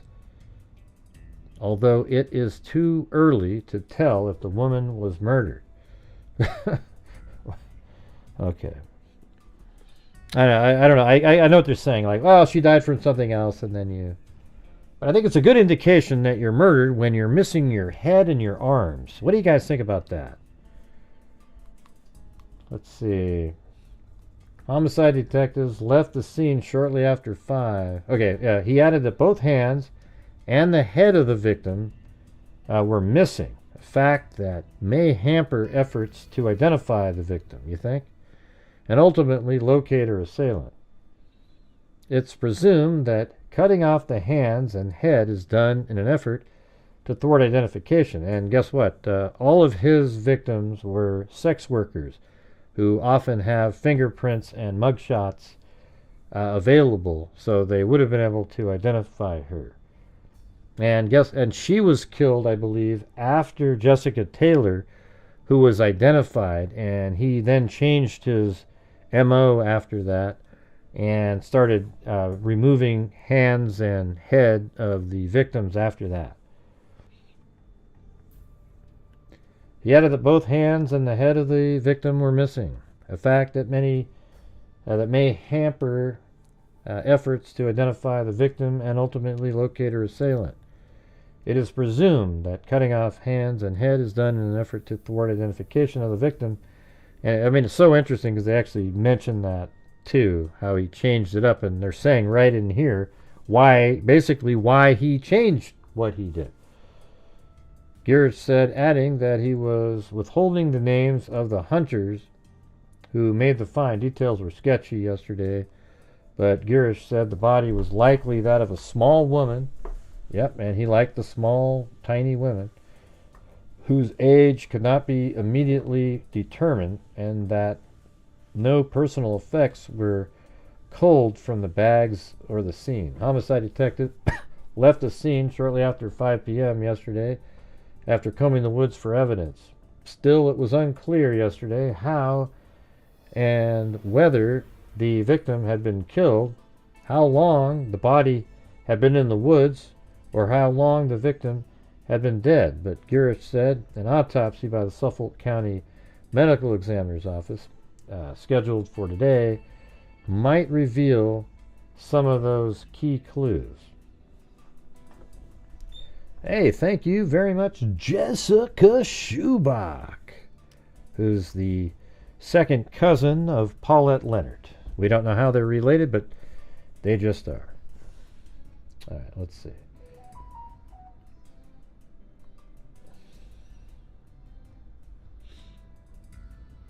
Let's see if there's anything different. The discovery of human remains in plastic bags in a wooded area in Manorville last week has yielded few clues. So when was that? The other one was the 20th, right? Few clues. Suffolk police said yesterday. Cops said the remains are believed to be that of a white woman, 35 to 40 years of age, 5 feet 1 to 5'5", and 110 to 120 pounds with brown hair.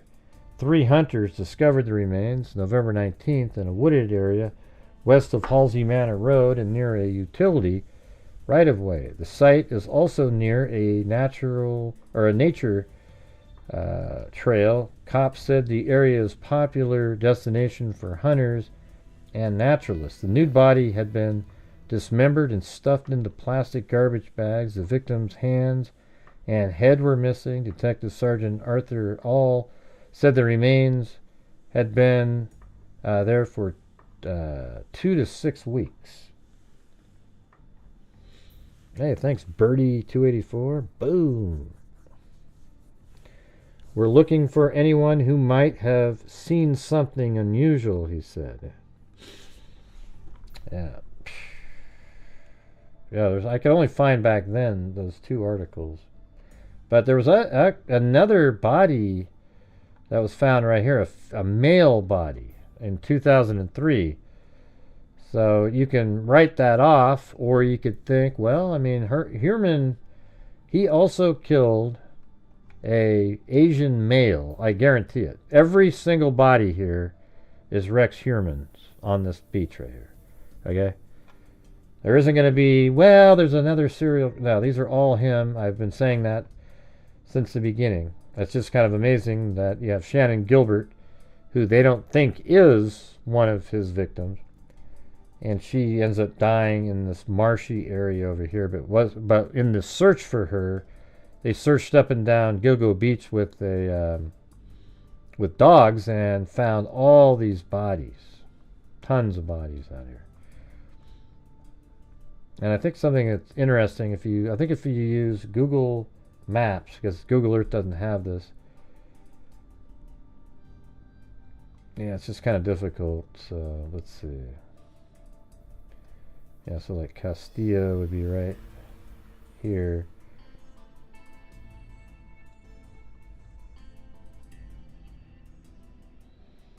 So that's what it looks like now. This little bike thing that goes over here, or yeah.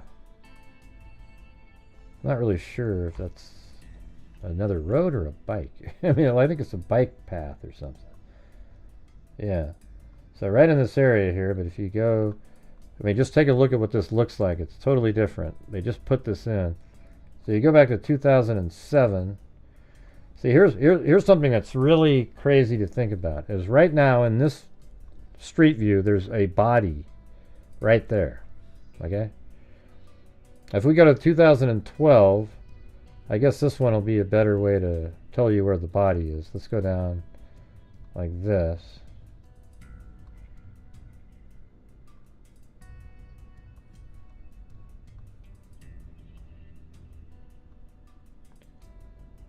I'm just seeing it's there.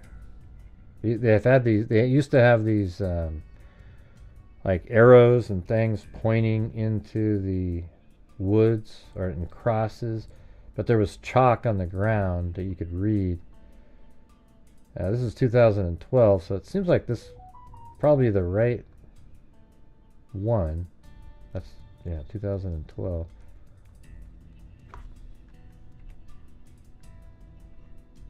Yeah, so now I'm way past. Let me go back over here.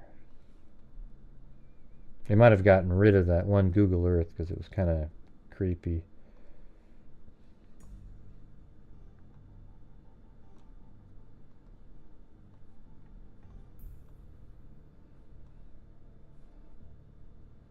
Man, that's wild. Just right in this brush here. It doesn't continue on. What does that mean, News Crasher? Can you start providing useful stuff again? Or if ever? It's just, yeah. Yeah, I don't know. They must have got rid of that 2010. Let me go to 2019. Looks like they were getting ready to start building already.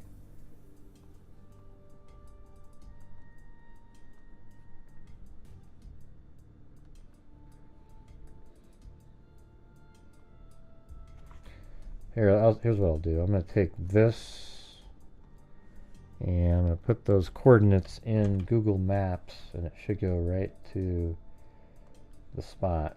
So I'm going to go back out in the air here and then put that in, and then we'll have the exact coordinate and we'll be able to see on Google Maps where this should actually have right there. There should be a little sign on the ground.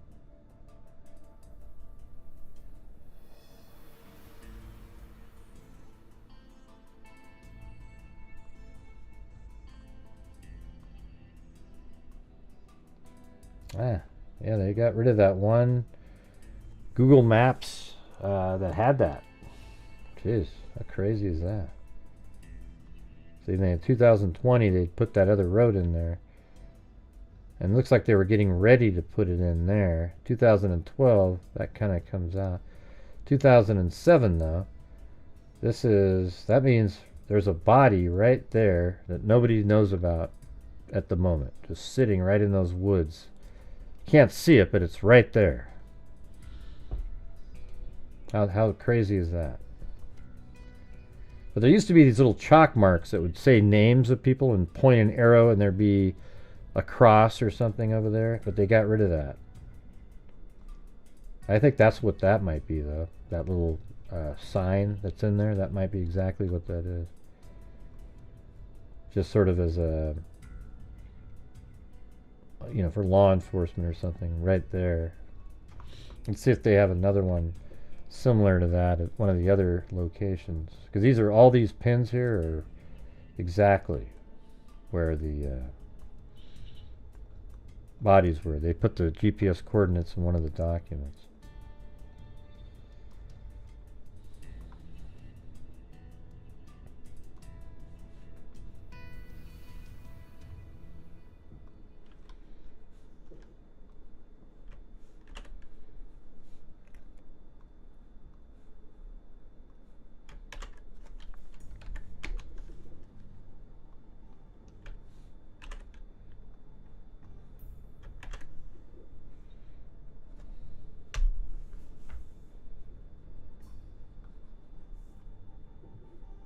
Wow, that one almost looks like they have something sitting, like a...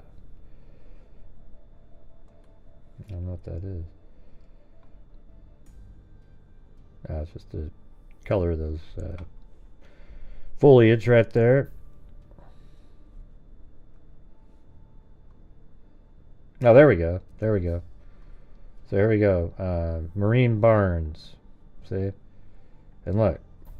Now, nuts. So... here's the thing, watch this. Right there, and then this is the 2007, 2012, 2007. That means we're like right in there's a body that they haven't found for another 3 years. It's still there in this shot right there. 2012. No, I don't know if it's still there. I mean, if we go to 2021, see, it's not there. It's not there in 2020. This is 2012. So they still have this one. This is what it looked like. So maybe they do have some of these. Alright, so that's Marine Barnes. And then let's see. Well, you know, that one was actually Melissa. Oh, that was Melissa Bartholomew. That's kind of strange. I didn't even think about that. To have two people with MB. Is that coincidence or... Melissa Bartholomew and Maureen Brainerd Barnes. And then a Megan Waterman. I didn't really think of that though. Okay, let's see what this one says. That first one was actually Melissa Bartholomew, not Maureen Barnes. So let's see. I'm gonna do the same thing again. You guys, is this interesting to you guys at all, or? I'll tell you where we're at on the goal. We are like 50 short still.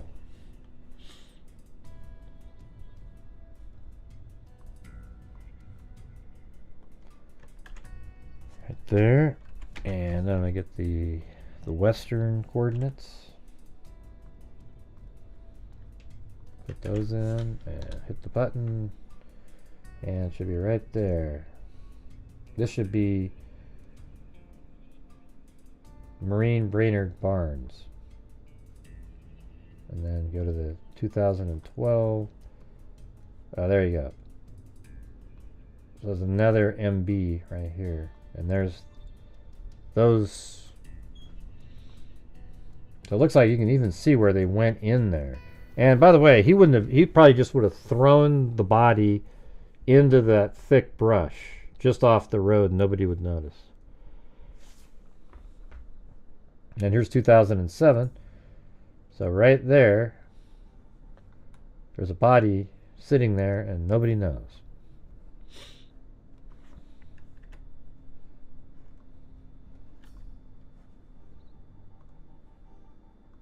And then Megan Waterman.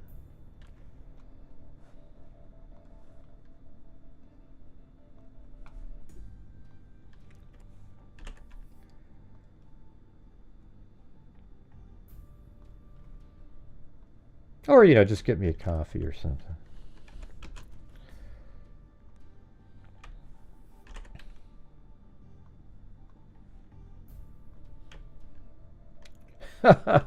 Come on, brown-eyed girl. That's too nice. Thank you. Well, you did it. Go!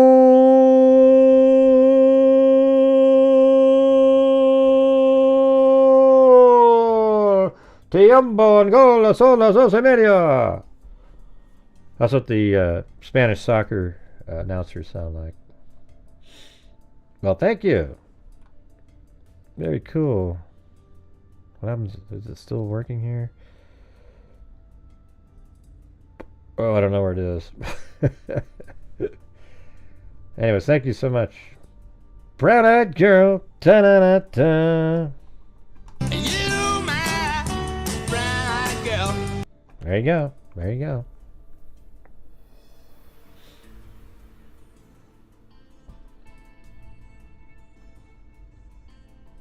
And here we go. 2012. Look at, there's another cross. That one says Barnes, but that isn't right. That's where Megan Waterman is.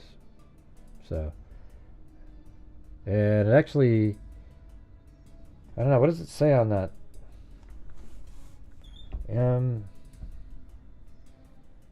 Maybe it says Waterman, I don't know. W-A something. Hope they have the right name on there. That would suck if it wasn't.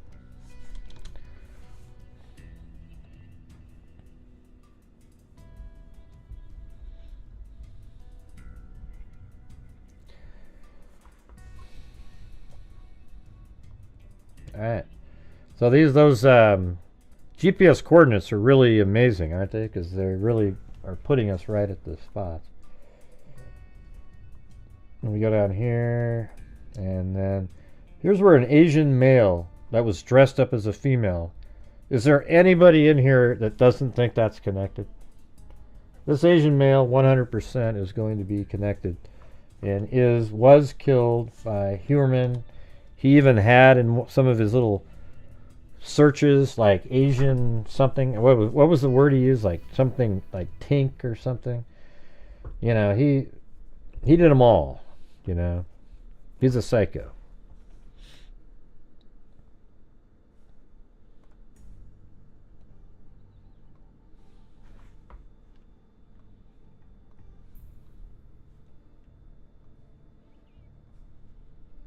And thanks again, Brown Eyed Girl.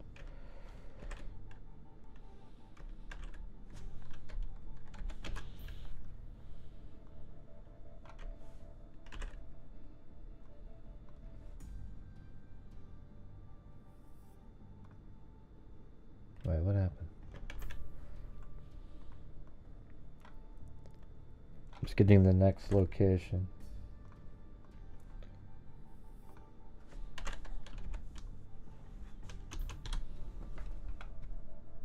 Whoa.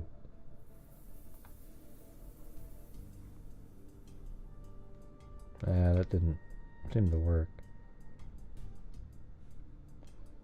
Okay, there we go. This is where the Asian male was. Now, does it say anything on the ground for him?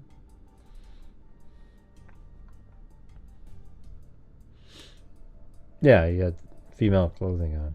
He was probably maybe even pretending to be a female. You know, for a trick or whatever.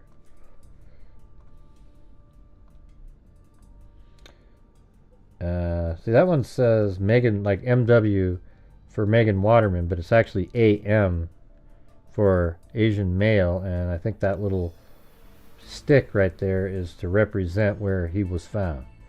So he's found right back in there, and then there's 2007. So 2012, it looks like that. Yeah, so it's just like right back in there.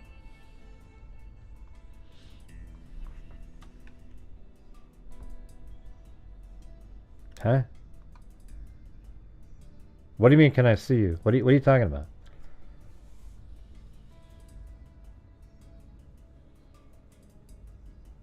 I don't know what you mean. Can you see us? What are you talking about?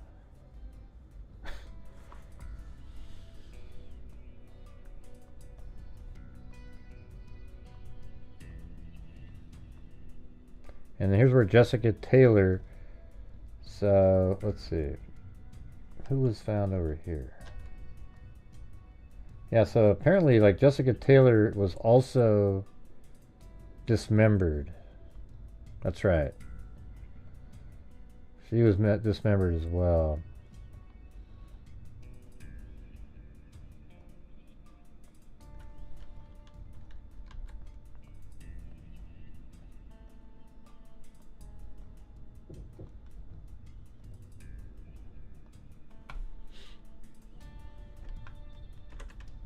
Like, can you guys hear me or not, or what's going on?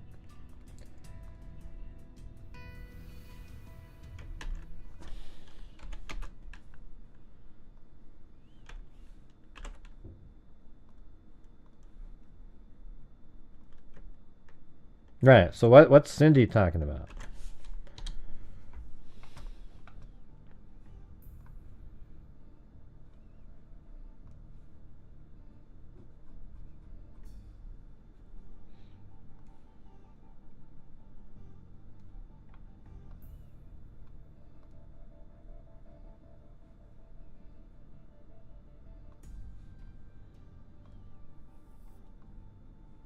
Yeah, see, this one just has an arrow. See that?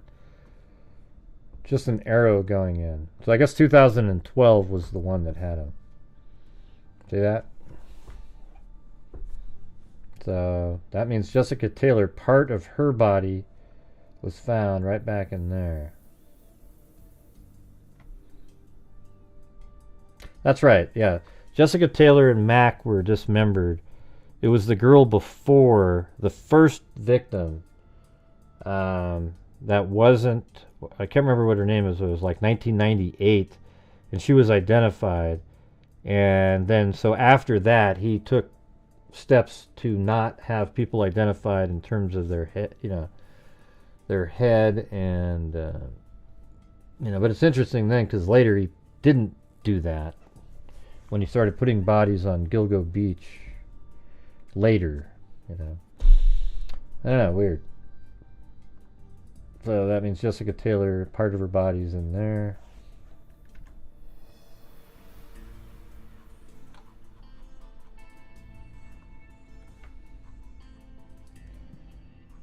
Oh, that's that. Let me get back to Google Earth.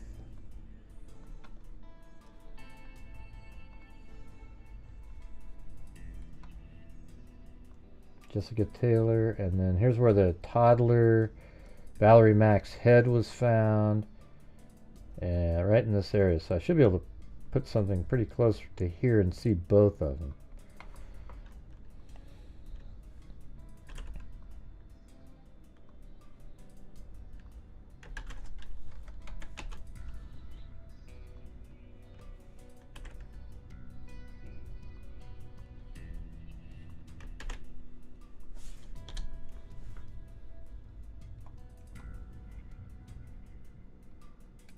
So I'm going to put it about right here.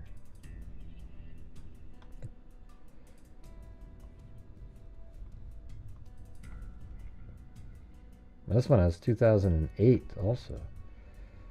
Wow. 2012. Yeah, there you go. There's an arrow right there. That's the Valerie Mack.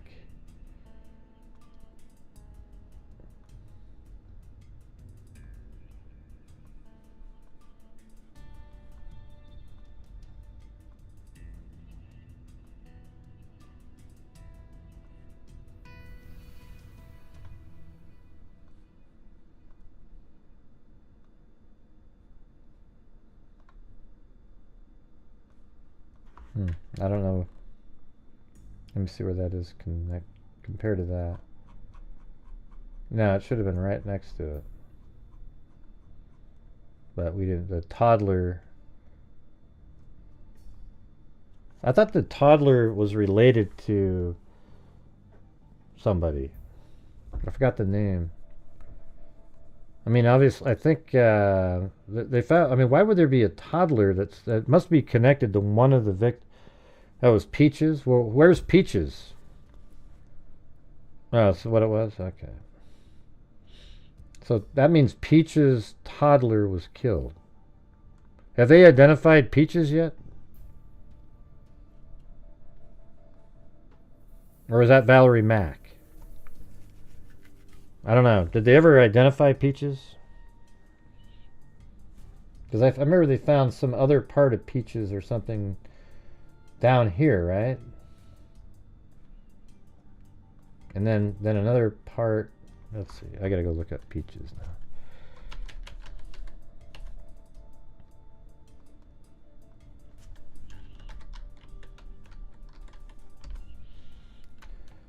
We are 31 away from the goal where I donate the 5 memberships. We reached that low, the lower,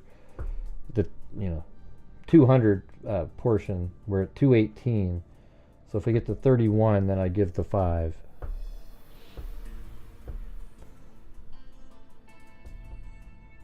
Yeah, why don't they identify the toddler and Peaches like right away?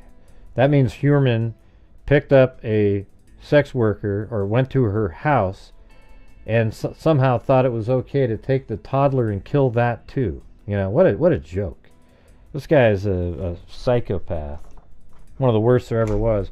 I think I bet you he's killed 4 or 5, 6, 7 dozen people. That they haven't found those stashes yet. I mean, he had years and years and years.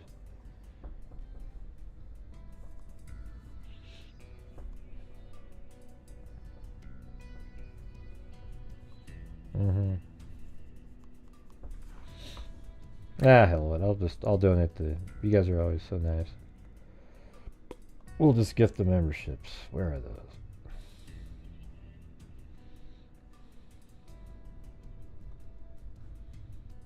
All right.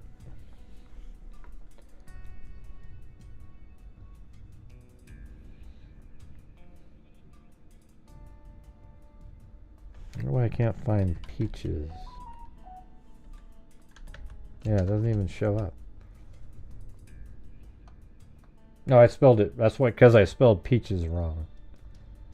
I think I have it P-E-E.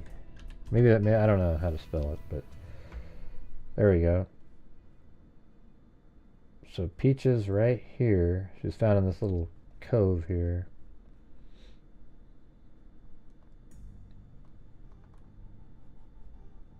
That's the only one that I've got.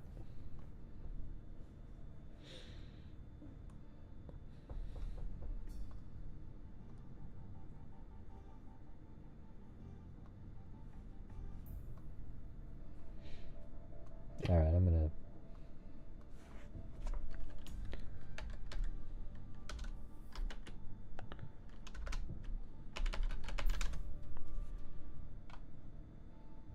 No, it is spelled P-E-E. It is spelled P-E-E. Yeah. See, I did have it right.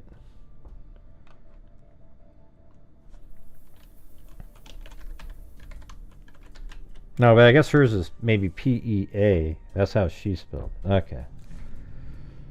Whatever. But I spelled it Peaches right for the peaches.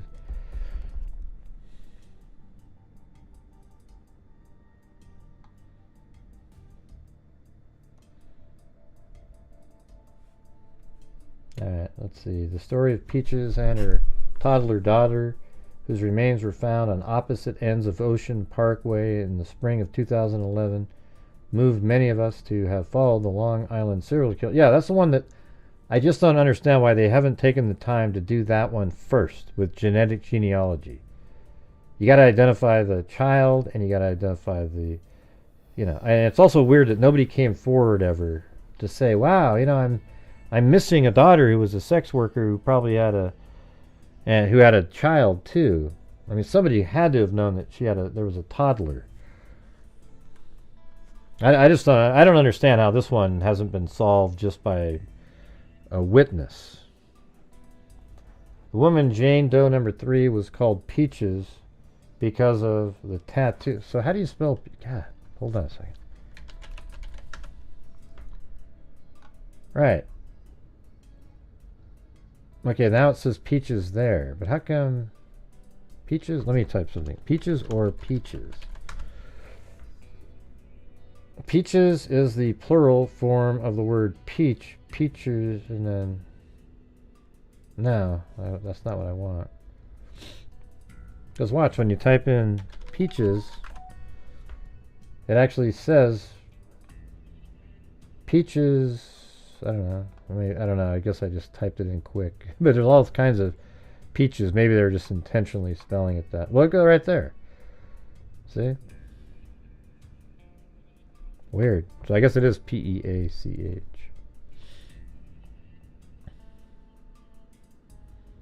In April of 2011, some of Peach's skeletonized extremities turned up in the bramble of Jones Beach on the same barrier island where Gilgo Beach is located. The victim's skull was never recovered. See? So that, I bet you she was killed back in 2000, around that time. But forensic DNA testing later established Peaches was the mother of the little girl found a week before on Ocean Parkway, who was wrapped in a blanket. And so they've already taken her DNA. Just load this shit up into the databases, man. Come on. It's, well, they said Peaches. It said it in there, Cindy. Did you see what I showed on the screen? I spell better than you do, Cindy. I can tell you that. I know that just because of how you talk and say stuff. It's got to be. I have to be better than you. It's amazing. Yeah, let's see. What is the... who knows these days? Hell, they may have changed it. I don't know why they just didn't take the DNA that they already got and put it in there. You know? In the system.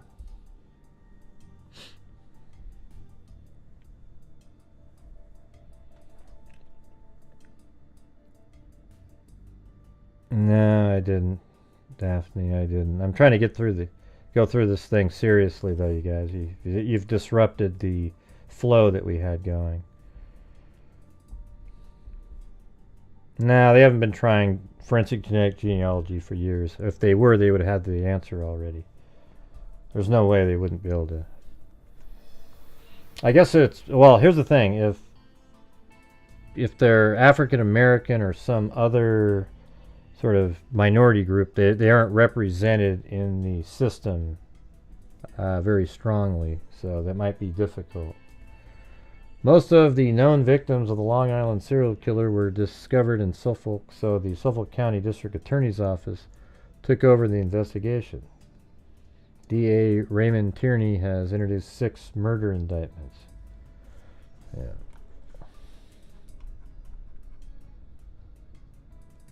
Maybe we should go back and newspapers.com.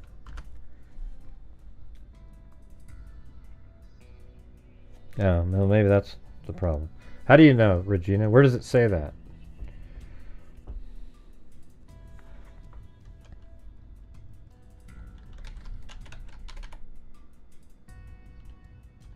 Oh, yeah. I think I remember that. That's right. There was some weird tie. Yeah, remember that? And then there was like... They had a name. They gave out some names of a couple that they thought might know them, her, or something like that. Is that right? I'm kind of vaguely remembering that. Is that right? Like, they gave out a name of some people that might know who she is.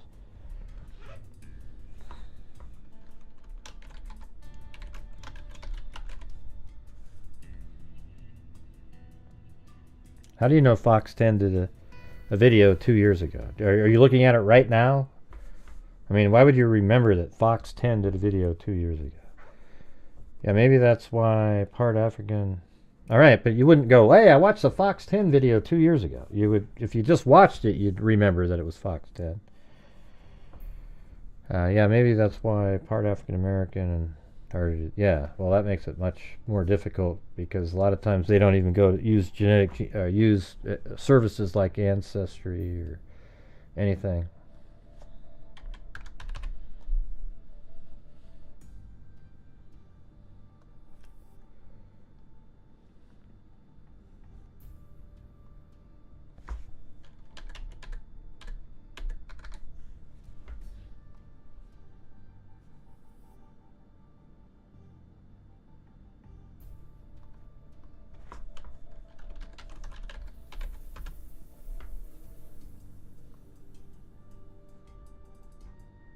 Yeah.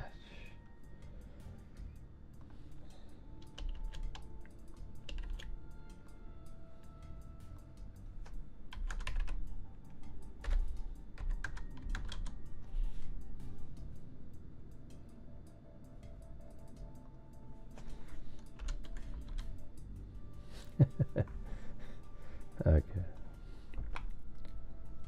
Right. You must have just watched it. Nobody remembers the actual, I mean, come on.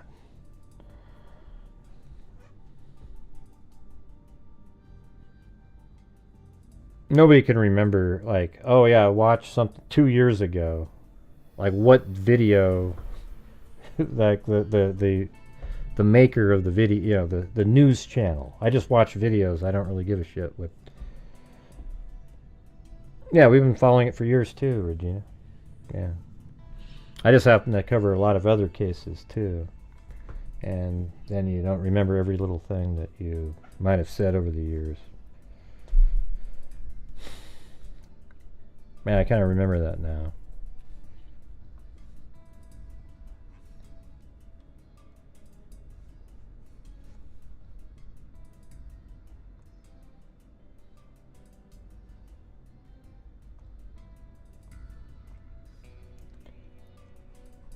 Yeah, you always know, you know when you know a troll shows up? When they haven't made one comment the entire night. Ah, see, there was a recent update, so that's why you remembered. See, I caught you, Regina. I caught you. It wasn't like the last time you'd ever seen anything was 2 years ago. Alright. You got busted. See? Told you. Can't pull one over on me.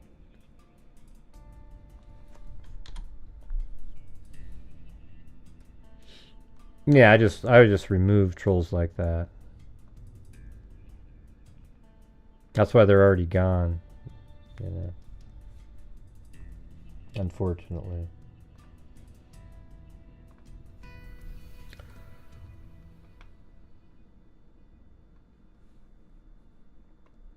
Yeah, you didn't send it to me though, Regina. You didn't send it to the right email address.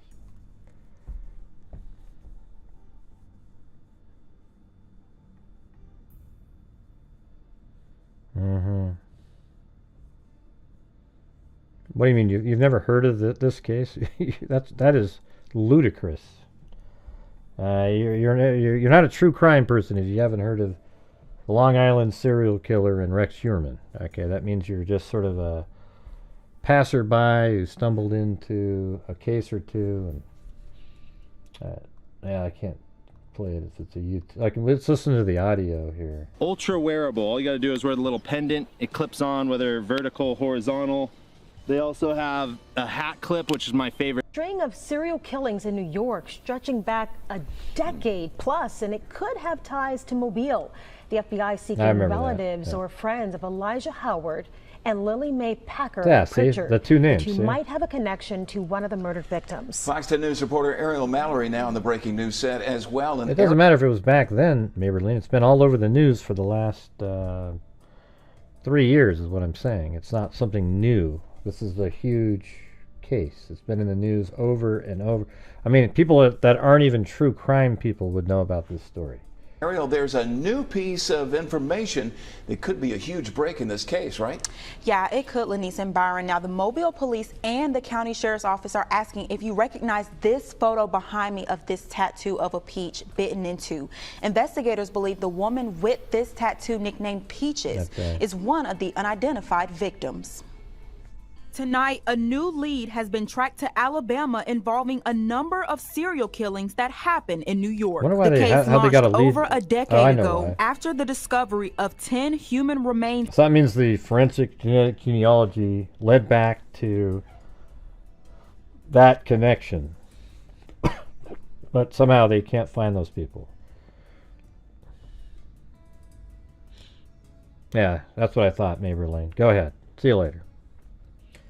Good night, everybody. I'll go watch the case without the condescending remarks. Jesus, what a baby. Let's see. Yeah, probably some distant relative. I just think it's ludicrous to not to have heard of this case. Man, it's on every news channel all the time, every single day for like 2 months.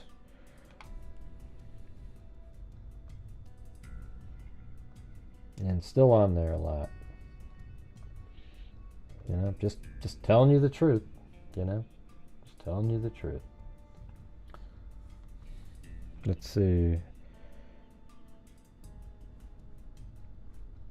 Yeah, see, they found all this jewelry too. It was on the woman and the toddler. So you'd think somebody out there, wouldn't you just think that somebody out there would recognize the jewelry? But I guess if she's from, you know, some other state and maybe just came up there, or hell, maybe Heuermann abducted her and took her there. I don't think it was mean at all, Daphne. But hey, if you're throwing me in prison, we'll see what happens. I don't think I'm getting out tonight, though. I can tell you that. All right, you just threw me in prison. I was on a roll, and Daphne threw me in, so you might be up to you to get me out of here. See that? So mean! And the jail symbol. That's like an automatic. Whoever did this, I don't think I was mean at all, though. I just said, how in the hell could you not hear of this case? I mean, that's just huge. So usually it's people that are just sort of, you know, passerby, true crime people that are, you know, covering one big thing. Oh, the guy, the New York guy, you know, Luigi Mangione, and that's about it, you know.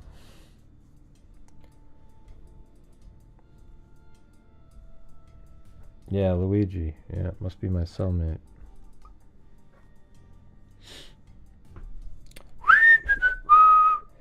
I think there's very little chance I'm getting out of here because of the it's late in the show, you know, and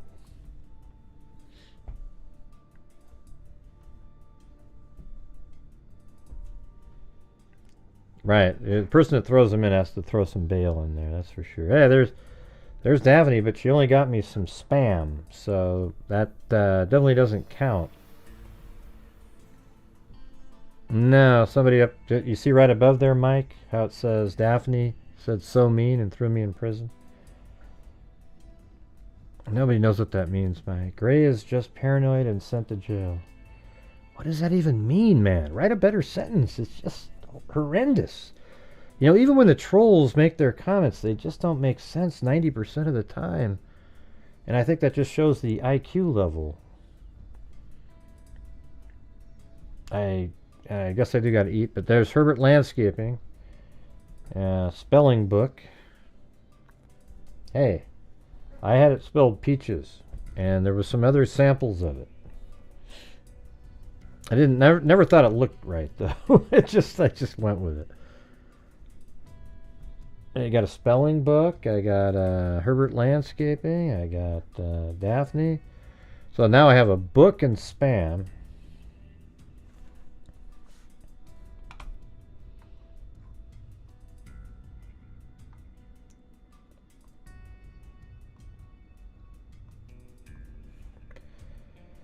All right, anyways, that's good enough. I know it's late in the show. Nobody's going to get me out of here. That's enough, though. I'll just sneak out the door with the... I'll just right out of the shower. I mean, I got Spam, a spelling book, coffee, and $2 a bail. Man, that's not going to...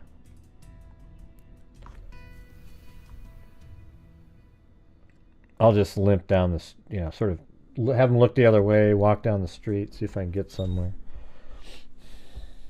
Yeah, I'm just going to take myself out of there.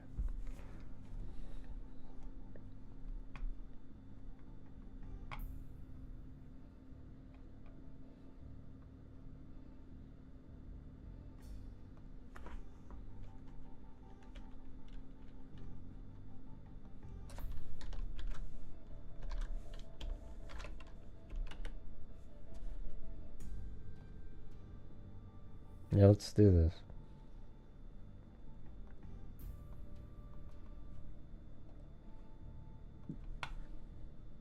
Hey, thanks, Woman of Steel. There's enough. Now I don't have to break out. I'll just hand the guy something.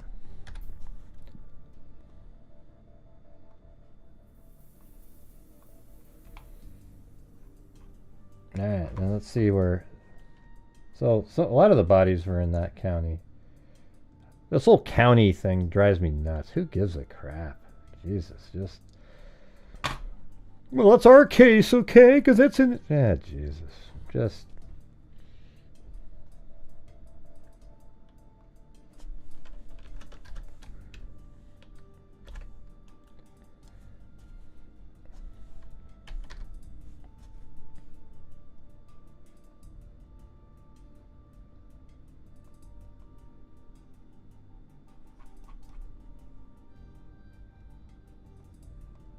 Oh yeah, so Suffolk's the whole rest of it.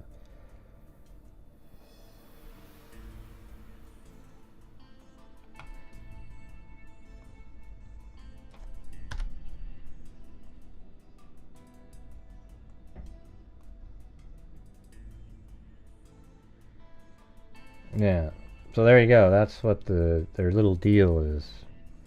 Suffolk is this whole all the way over to here. So that means that, oh, well, there you go. Yeah, Vergata's one of the other victims. So Vergata and Peaches are over here, and then all the rest of the bodies are in Suffolk County, which goes right down like that. So that's why they're two different jurisdictions. But however, her daughter's body was found in Suffolk County, and she was in, what's the name of that again? Ah, shit. Nassau. So she's in Nassau, and her daughter's body's in Suffolk.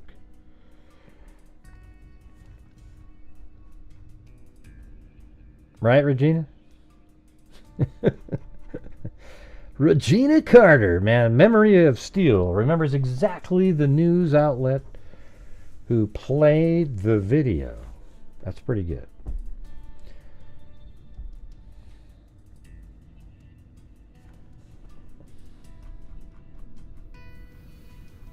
Yeah, like almost all the stuff is in... Wait, isn't he over here too? Or, no, that's the case we just did.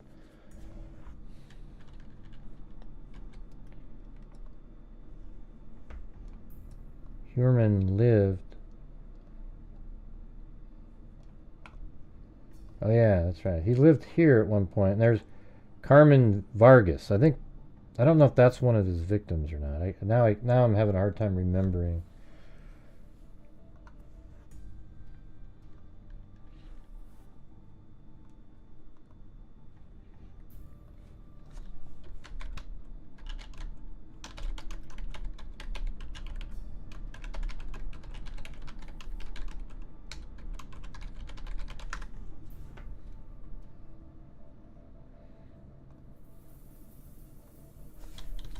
Accused Gilgo killer indicted on another murder, bringing victim count to 7.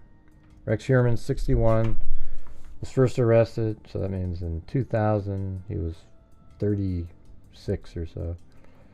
Rex Heuermann, 61, was first arrested in July 2023 in the deaths of 3 of the 4 women whose remains were found in burlap sacks along a remote stretch of Gilgo Beach Ocean Parkway in 2010.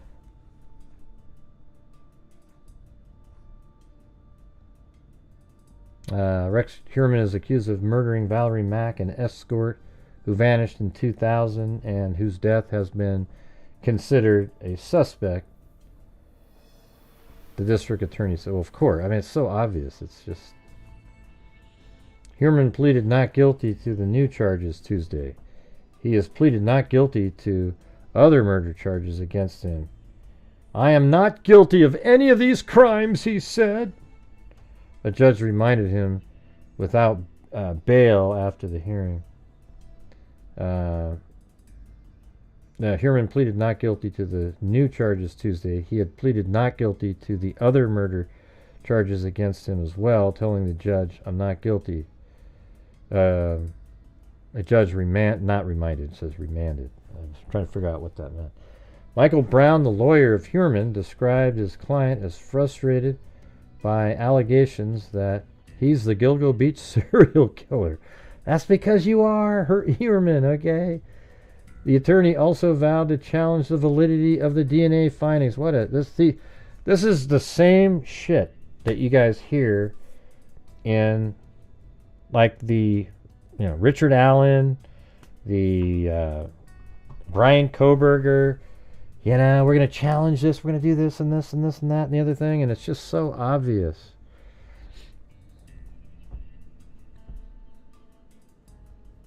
Yeah.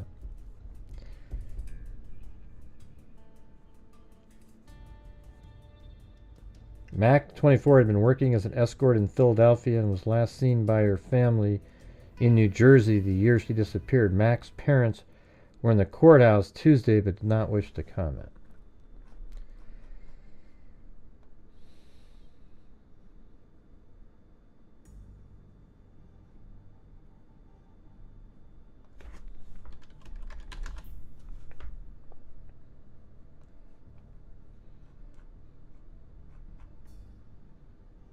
New details.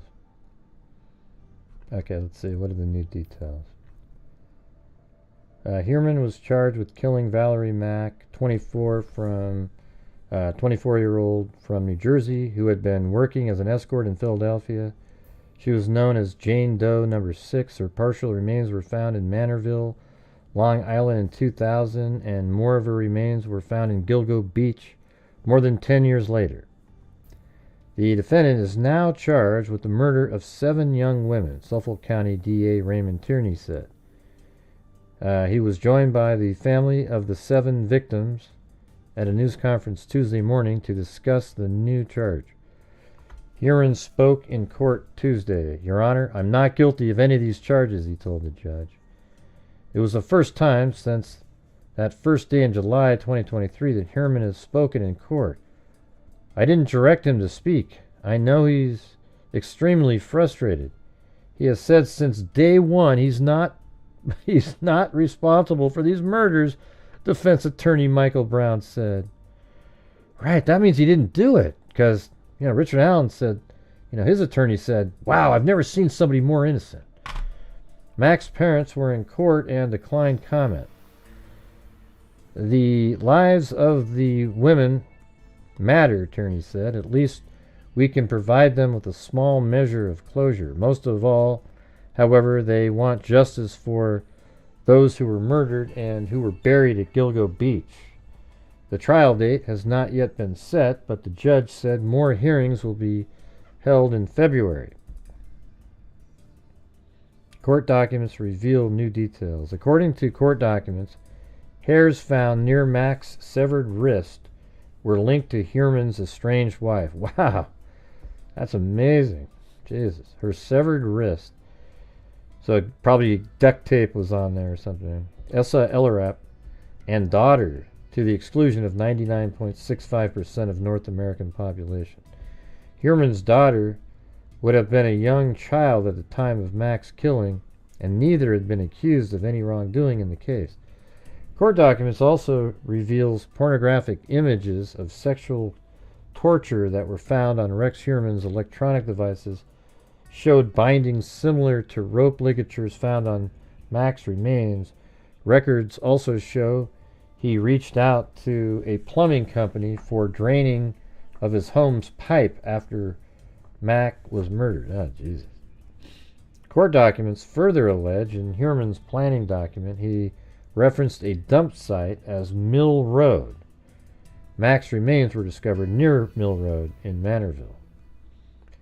Yeah, he wrote all these things down. All of it is consistent with the murder occurring in the home, Tierney said.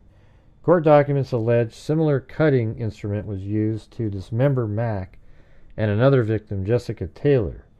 The indictment also alleges Mack's tattoos were removed. Oh, that's right. That was one of the things. So the tattoos were used to identify individuals in other cases. So then he started cutting those off. The removal of tattoos is also allegedly on a document Heuermann allegedly had, and I think that's right. We gotta go back over this whole thing again. The removal of the tattoos is also allegedly on a document Heuermann allegedly had that authorities have described as a blueprint for how to get away with murder, right? We went over those. Court documents also reveal that inside Heuermann's office they found many magazines and articles about the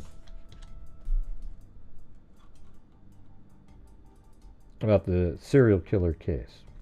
People magazine, there was a New York Times article in the safe. Other news articles, Tierney said, there are many people who are infatuated with the case, not just in Suffolk County, but across our country, Brown said.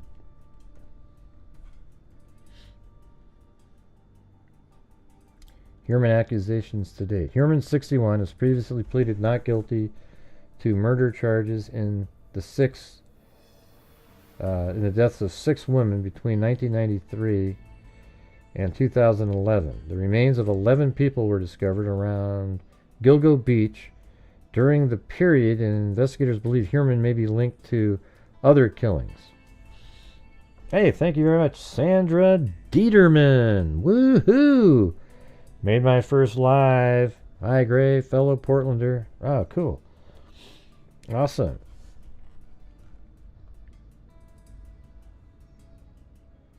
Do you like Portland? I like the beauty of the state. I'm just not a big fan of like the way they let Portland, the city of Portland, just get absolutely destroyed the last 4 or 5 years. Let's see. 4 of the victims had their bodies disposed of near Gilgo Beach. Yeah, that's the one right there. I'm trying to get... I want the list of the names. Yeah, Sandra Castilla. Yeah, right. Isn't she way over here or something? Yeah, right there. There it is. Yeah, I can't believe I remember that. Hey, I'm like Regina Carter now. Man. Yeah, they found her over here, and her case is the one that changed his MO up, if I remember correctly. Let me try to find that really quick.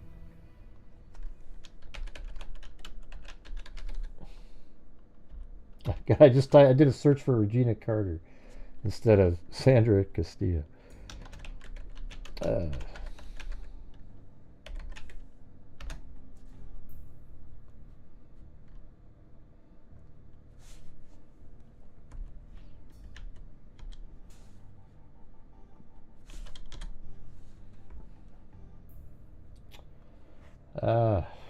God, is it? How do you spell it? Oh, Castilla.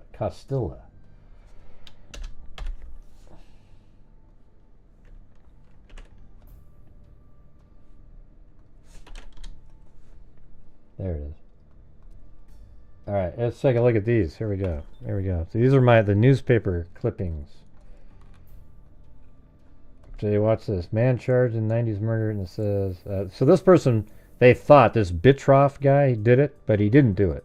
His DNA didn't match. He also said authorities were investigating whether Bitroff had been, there's another serial killer, responsible for the death of a third woman, 28-year-old Sandra Castilla, whose body was found in similar state to those of Tranghetti and McNamee. Castilla was found in North Sea community of Southampton in December of 1993. Okay, here's the, okay, I didn't put the dates on them, so here we go. This is the one right here.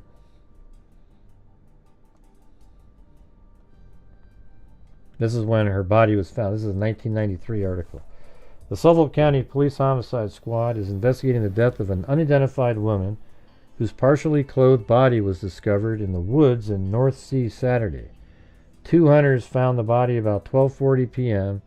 They called Southampton police, who notified the homicide squad. Police said the body had been in the woods a few days, and they suspect foul play. Police estimated that the woman was in her early 20s. The body was taken to the office of Suffolk County Medical Examiner office. Then body ID'd. So this is like the next day. The body of a partly clothed woman found in Southampton Woods Saturday has been identified as that of Sandra Castilla, 28. But police yesterday said they need help finding her family and acquaintances. Police said Castilla's last known address was on Gates Avenue in Ridgewood, Queens. But that information was about a year old, and the people now living at the address said they didn't know Castilla. Till somebody who cares about her comes forward, what we're stuck with, Detective Lieutenant John Garish, commander of Suffolk Homicide Squad, said, we don't have any recent address on her, nor do we have any information on where her family may be. We're obviously looking for somebody who knows of her more recently to tell us, as a starting point, who she was as a person. Gearsach said Castilla, whose body was discovered in North Sea, was strangled and might have been assaulted. We don't know whether she was killed right there or someplace else and dumped there. Castilla had been arrested last year for jumping a subway turnstile, Gearsach said.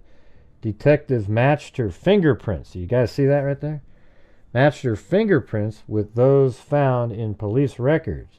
She also used Catella as a last name, police said. So there you go.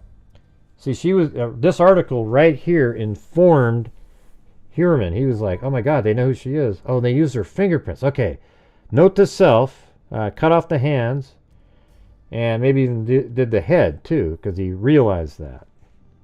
Isn't that wild? Because that's that one, and then I think if we go to the next one, or the next murder, I think was Jessica Taylor, I think. Let me look that one up too. Are you guys finding this interesting? Hey, thanks, Herbert Landscaping.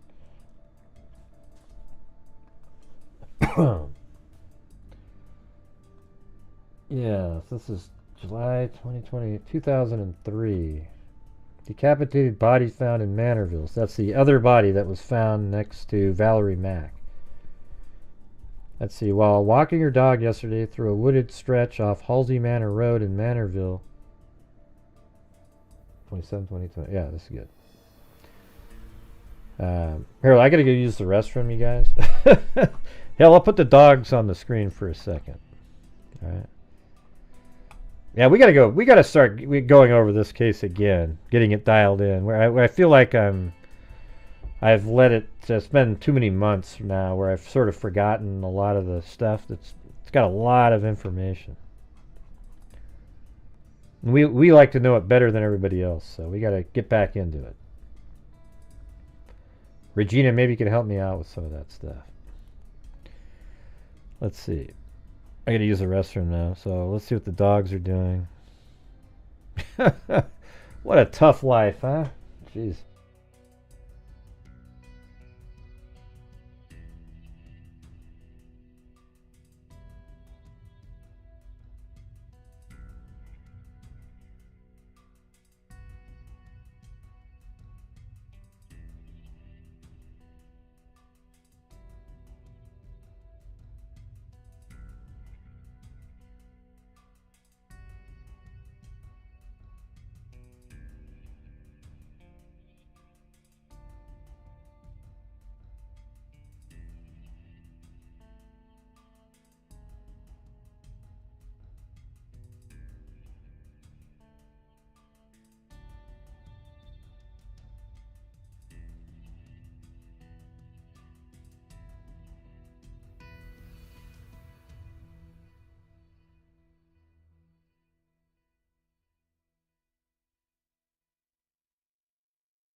Well, I guess the dogs moved away.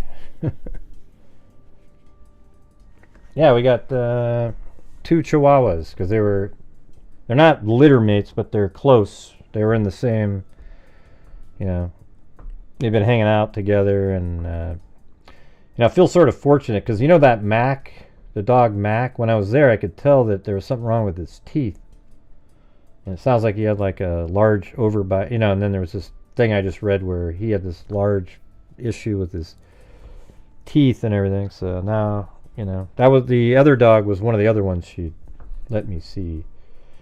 But Mac was cool. He was nice and everything.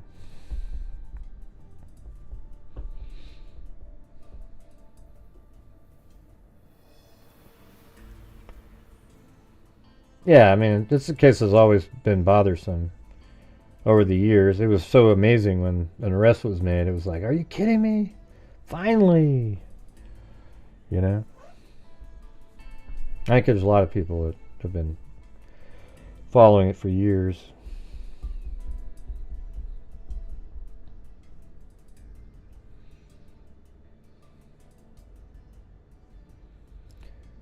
Here, let me go. You want me to put one of the dogs on the screen there? Let me go through these first, though. I'll do it at the end. How about that? Yeah, we have a little cage for them because they're puppies, but they're really good at peeing on the little pads over to the right. You can't see the pad, but they're good at that. I think Clancy's like a perfect Chihuahua. I mean, look at him. He's just... They're both actually cute as hell. They're, pretty amazing. Benny's though is a really, he's getting better though. I gotta admit, like every day he's getting better and better and better. I think he'll end up being really like amazingly cute and fun later. He's just scared. You try to pet him and he goes, like kind of moves his head aside. But he's getting better, for sure. Look how perfect that he looks, though. Yeah. Anyways, here we go. Let's do this again. While walking, here it is on the map up here. It's over here to the right. Jessica Taylor, she was found right around in this area. That's who we're talking about, right?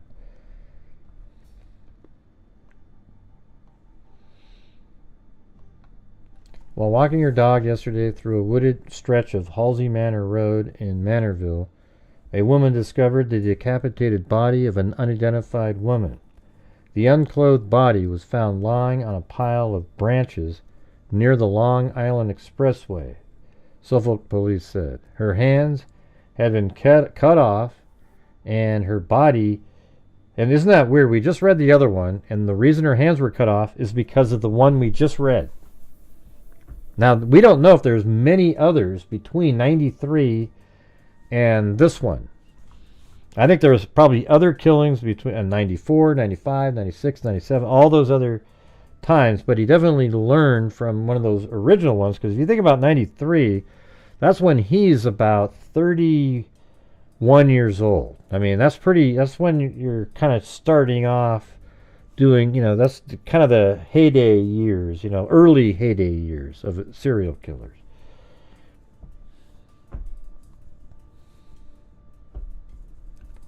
The unclothed body was found lying on a pile of branches near the Long Island Expressway, Suffolk police said. Her hands had been cut off and her body decomposed to the point where even fingerprints, her race is difficult. Suffolk police suspect she's Caucasian and are checking missing person databases for matches. The purpose of removing the victim's hands was most likely to prevent us from identifying the victim. He must have laughed when he was reading that. Like, yeah. Yep. Said Detective Lieutenant Jack Fitzpatrick, commanding officer of Suffolk Homicide Squad. Police believe the woman was likely dumped there after she was killed. They don't know how long the body was there. An autopsy is scheduled for either today or tomorrow. Suffolk police encourage anyone with information to call a number that doesn't matter now.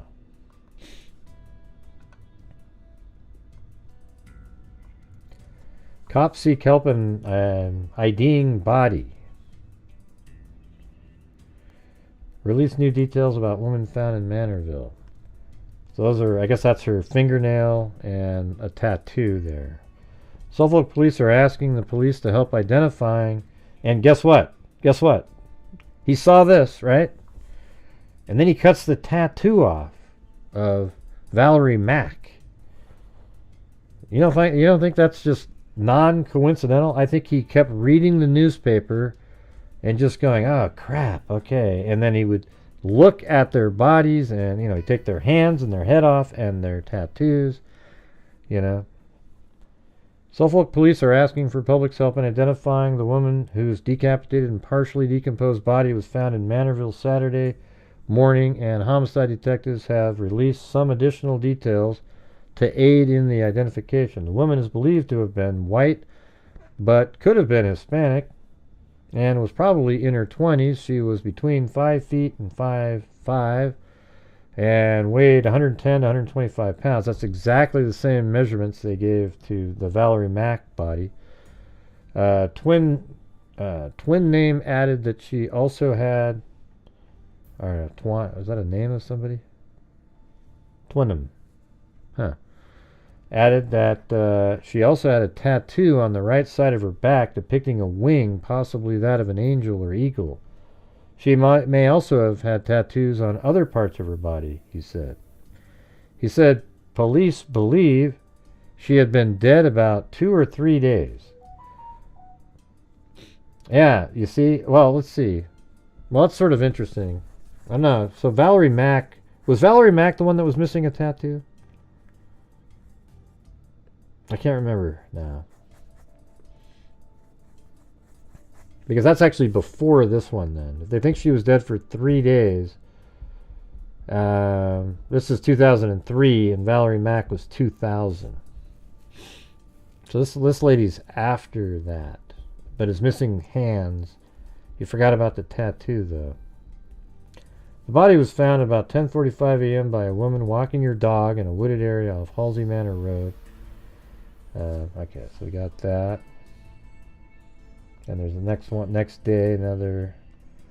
Cops considered link between 2 victims. Suffolk homicide detectives said yesterday they are exploring the possibility that the deaths of 2 young women, both found headless and handless, only a mile apart in the same patch of, and that's referring to Valerie Mack. So they were onto something. And they're wondering if they're linked. On Saturday, an unidentified body was found about 10:45 a.m. by a woman. By a woman who was walking her dog off Halsey Manor Road. The body, which had several tattoos, was naked and rested on a pile of branches. In November 2000, hunters stumbled upon a similarly grisly find on the same road. Oh wow, so that was found in 2000. So 3 years later, Jessica Taylor was killed and dumped in the same place. A woman's body with its head and hands sliced off. She still had not been identified and the case remains unsolved. That's referring to Valerie Mack. We're aware of the other case and it's certainly something we're looking at, Detective Lieutenant Jack Fitzpatrick, head of Homicide Squad, said yesterday, adding up the cases may be mere coincidence. Now, however striking. They're similar in the sense that they were in reasonably close geographic proximity and missing hands and heads. Those are clearly similarities, but there is nothing beyond that links the 2 cases. Well, you obviously have these hairs that you found. Police believe both bodies were taken to the locations. Of course. In the older case, the body had been cut into parts and placed in several bags.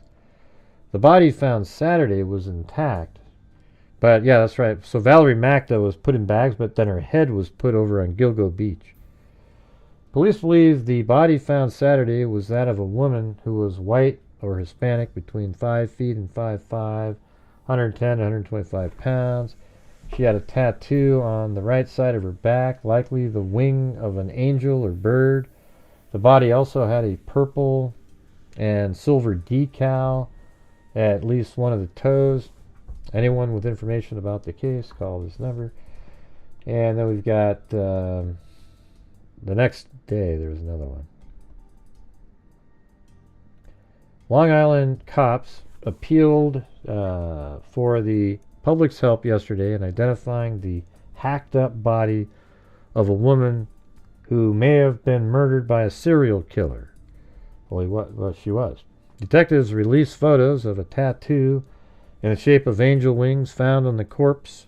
This is obviously a much more crude writer. Hacked up corpse. Lower back and silver and purple design painted on the woman's toenail.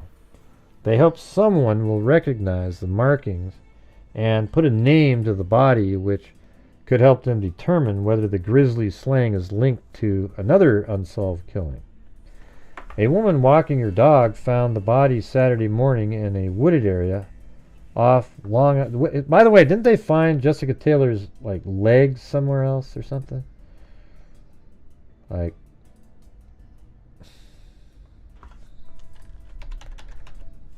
That's what I'm saying. I think I'm getting things messed up.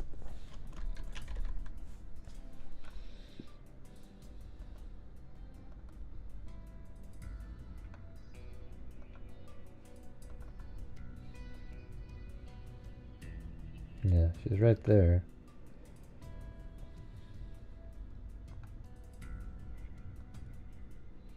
Yeah, so there's there and then there's here.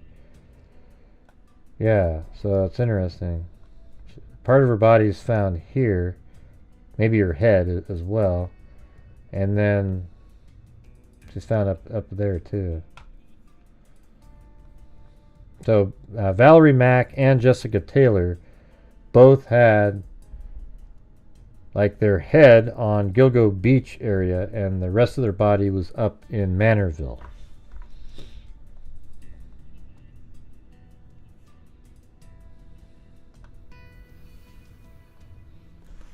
A woman walking her dog found the body Saturday morning in a wooded area off the Long Island Expressway. The cause of death was unknown, but the medical examiner believed the woman was dead 2 or 3 days before she was discovered. The body was found near a small paved road. Suffolk County Homicide Detective Lieutenant Jack Fitzpatrick said, "It looks like someone drove down there and pushed her out of the whatever vehicle she was in."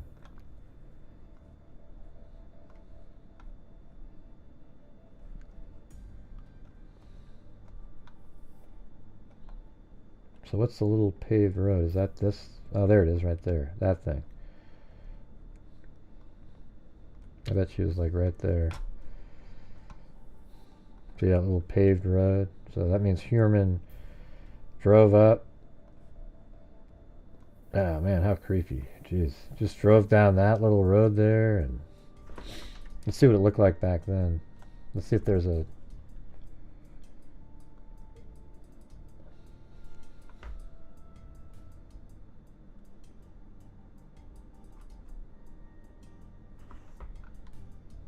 Yeah, that looks totally different. Oh, there it is.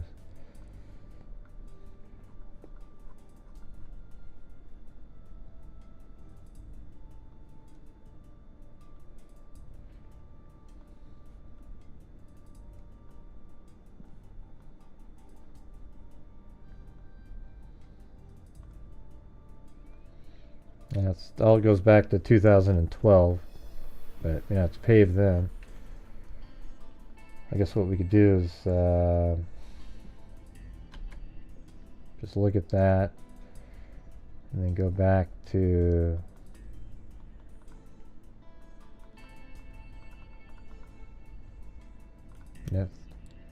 that's April of 2001. So she was found so it's definitely paved even then. And then, when was this article?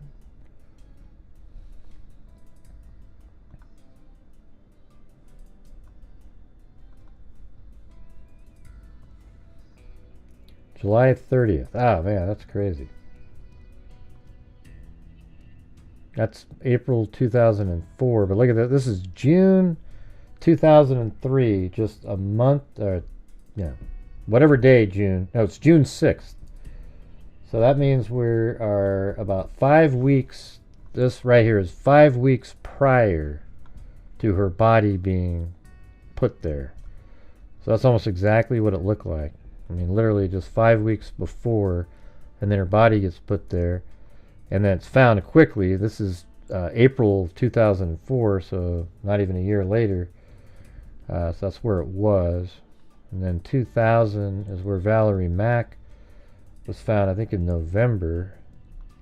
And so this is 5 months after that. And then it goes back to 94. Pretty interesting, though.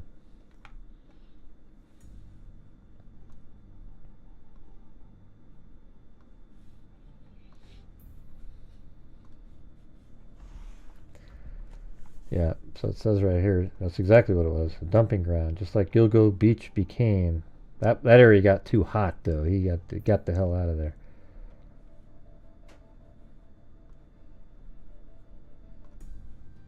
Oh, there you go. The body was dumped about a mile from where another murder victim, also missing her head and hands, was found in November of 2000, Valerie Mack. Fitzpatrick said investigators are looking into whether the same killer is responsible. Well, you guys found like similar hair and so forth. You probably didn't know it back then, but it shows you how good the investigators were even back then, collecting little hairs and things. You know. The similarities are that these are two women and their hands and heads cut off who were dumped in the same geographic area, he said. But that's where the similarities end. And well, you didn't also mention that they're similar height and weight. Dumping ground. The first victim, who was found by hunters in the woods, was a white woman with brown hair, probably in her 30s. Her body had been chopped into pieces, wrapped in several plastic bags. The woman found last week is believed to be a white Hispanic, possibly in her 20s, between 110 and 125 pounds, police said. Fitzpatrick said detectives also looked into a possible link with a decapitated body found in Valley Stream, Long Island in 1997. Well, where's that?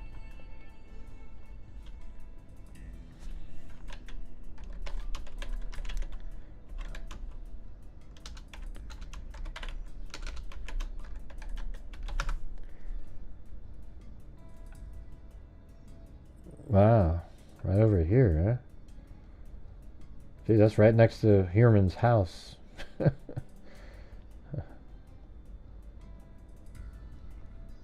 we're going to have to go look that one up now.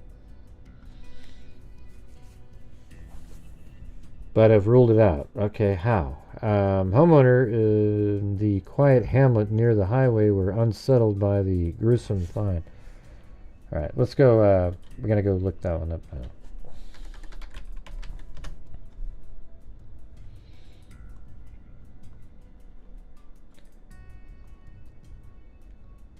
Okay, there's a decapitated body. 1997. And then, I guess put over here, Valley Stream. And then New York.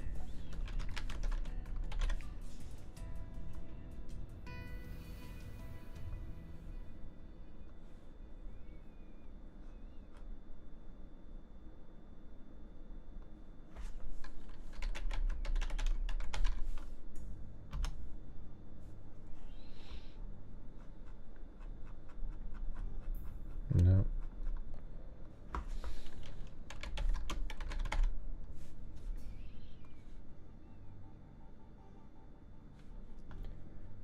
Hmm.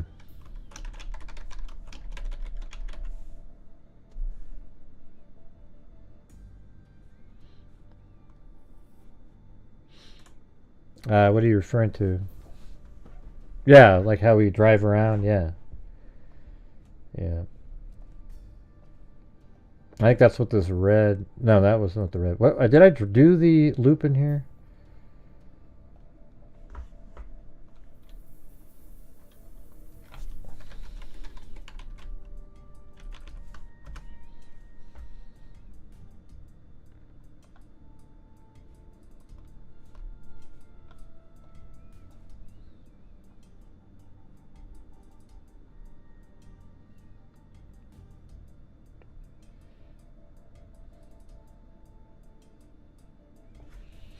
I'm trying. I don't know where his house is. Was it this one?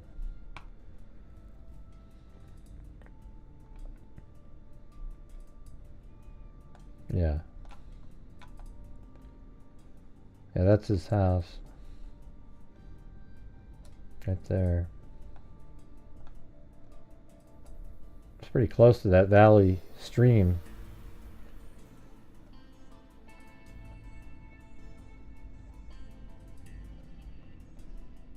Yeah, there. The green is the loop.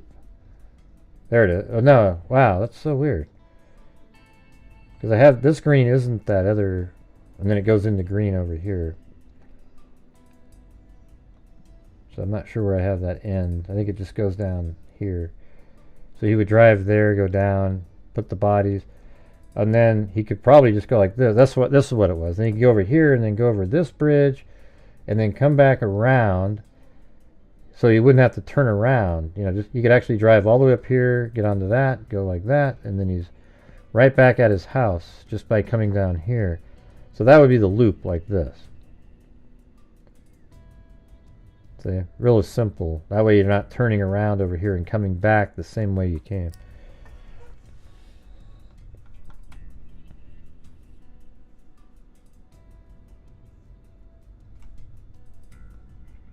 Oh yeah, I haven't had live chat on the whole time.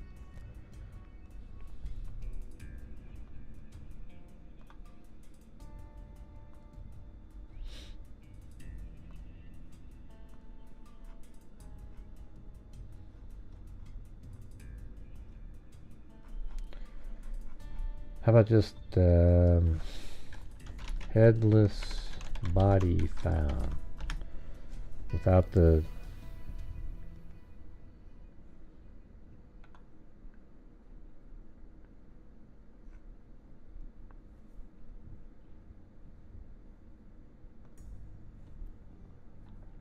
A headless, handless body.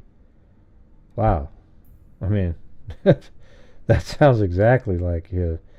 Found in western New Jersey lake is not believed to be a Manhattan woman who had been missing for 3 weeks after a dispute with their landlord.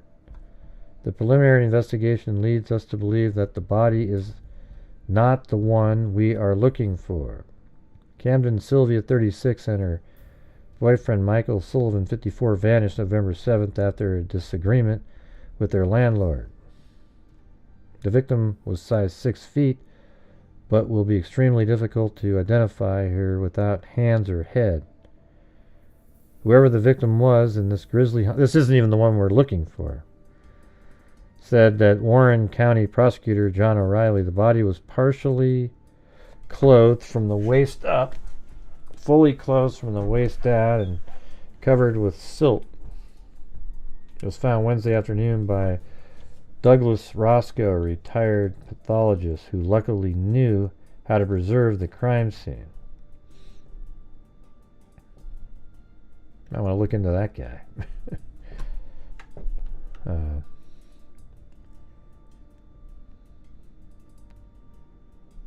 That sounded pretty similar, didn't it?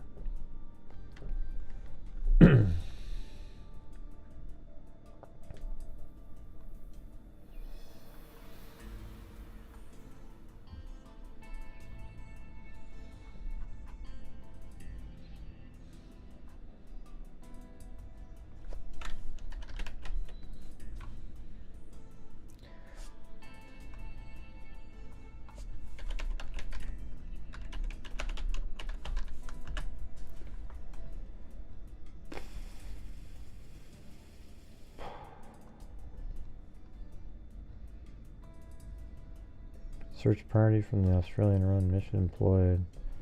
That's different.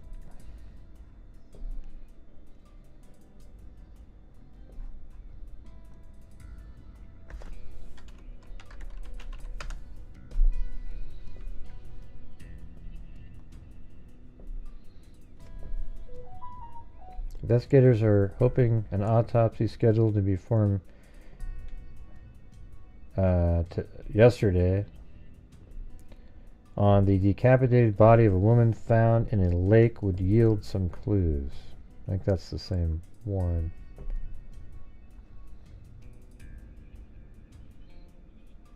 We're hoping. They're all the same. I don't know. I can't find that one. Who is that one? Fitzpatrick said detectives are looking into a possible link with a decapitated body found in Valley Stream. Long Island. I was thinking, wait. Well, that's what that is, right? In 1997.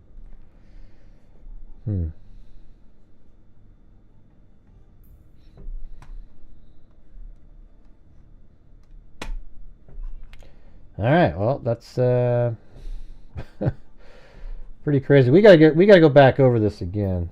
I've got the PDF files, the two big ones that have all the information in them. Probably need to start going back over those again. It's always pretty interesting, if you ask me. Would you guys be interested in doing that? I think it'll be fun. We got most of it already mapped out, so we don't have to waste the time on that part.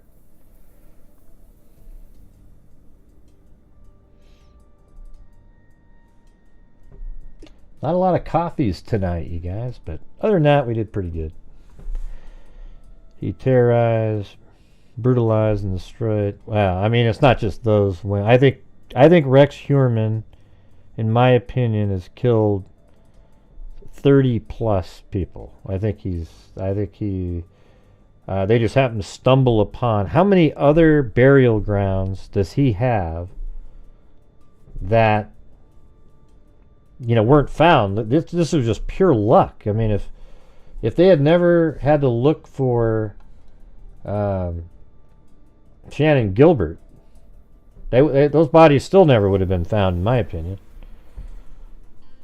So I think this guy, they keep throwing out these other names. I mean, we just, one that nobody ever even thought of was the body of Sandra Castilla.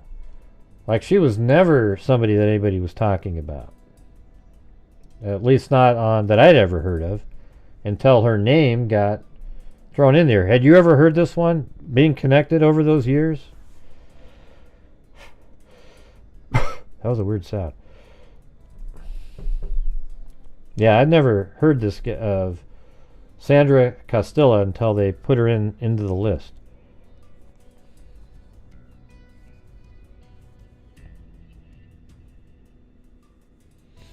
Yeah, you could have gone all tons of places. But anyways, I think that's going to do it for me, you guys. And guess what? It's right around 3 hours.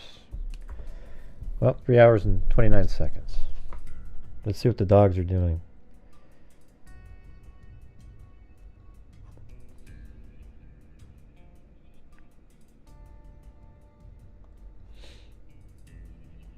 Yep, there they are. Here, I mean, maybe I'll just try to turn the camera or something.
There they are. Look at that. That's perfect. Oh, yeah. Yeah, we're thinking of changing it to Buddy, but, you know, I'm starting to think I like Benny. He looks like a Benny. Buddy is just Buddy.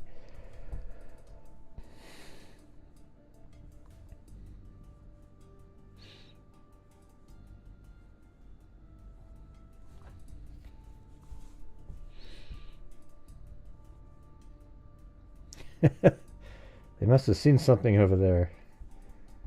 Yeah. Yeah, they like these little strips and they play tug of war with it. I mean, Clancy's just so mischievous. Like, doesn't matter what it doesn't matter what Benny's doing. He just wants to come over and disrupt whatever the hell, you know. It's hilarious.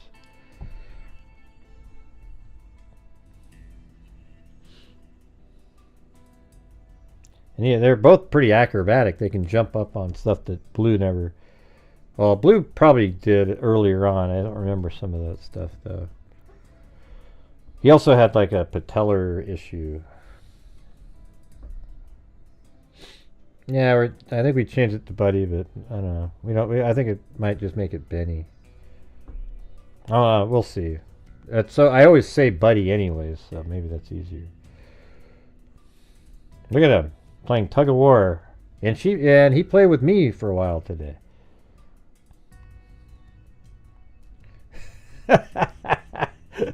Look at these wackos, man. Look at these wackos. Jesus, what in the hell's going on?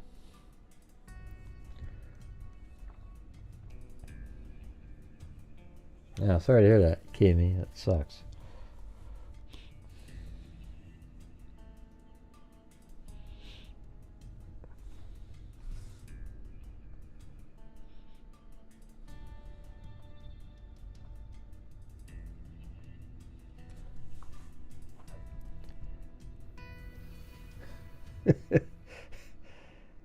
Poor Benny.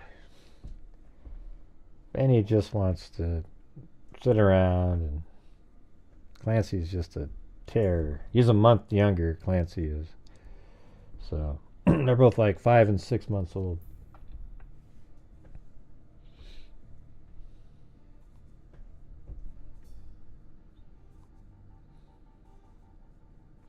Like if I was to go in and try to pick up Benny, he would lay down on the ground. You want to see? I'll do it right now. You'll see what I'm talking about.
Yeah, he played a little bit there. Looked like he was playing a little bit there, but he just kind of was really shy. Like if you try to pick him up, he kind of crunches up a little bit.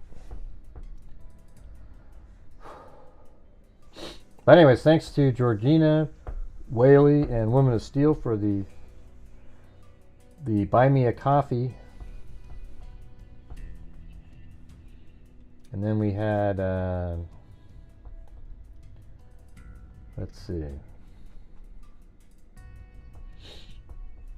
Georgina Stoliker, Brown-Eyed Girl, da-da-da-da, Monica Reeves, Vicky Kennedy, Kay Me, Mike Fitzpatrick, Wendy Van Rokel, Richard Watts, Joan Allen, Allie K, Elisa Stedman, Georgina Stoliker, Sandy T, Woman of Steel, Sandy T again. Then Brown Eyed Girl gifted 5 memberships. And then Alyssa Stedman, then Tina G, then Herbert Landscaping, Monica Reeves, then Tina G gifted 5, then Herbert Landscaping, then Vicky White, Jessica Schubach. What are they doing over there? Birdie 284, and then Brown Eyed Girl did a cat eye donation, which got us to a goal. That was awesome, thanks. And then I gifted 5 memberships. Then Daphne, this is when I was put in prison. Herbert Landscaping, Cindy J, Bama Girl, and then Woman of Steel, and then Sandra, and then Herbert Landscaping right at the end there. Now we can just watch the dogs for a few minutes. Maybe I'll play like...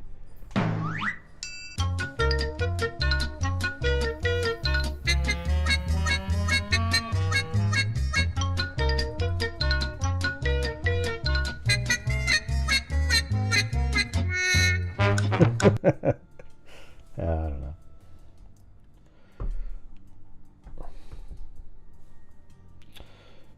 Yeah, anyways, they're cool, you know.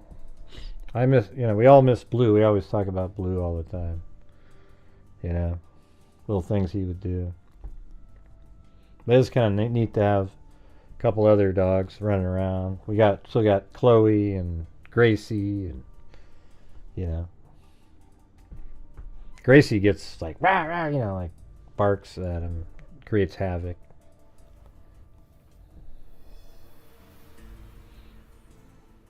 Don't you think that Clancy's like really like a pretty sort of Chihuahua? I think they're both are though, you know. He just sort of looks like the classic.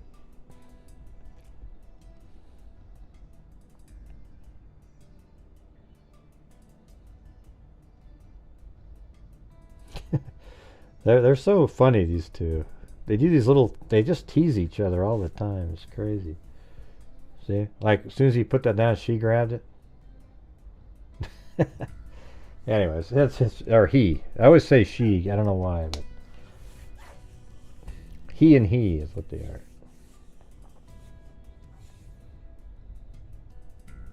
Yeah, they come from actual show dogs, both of these. But they were just in a litter, you know. Males. I think people like, the breeders like to have the females.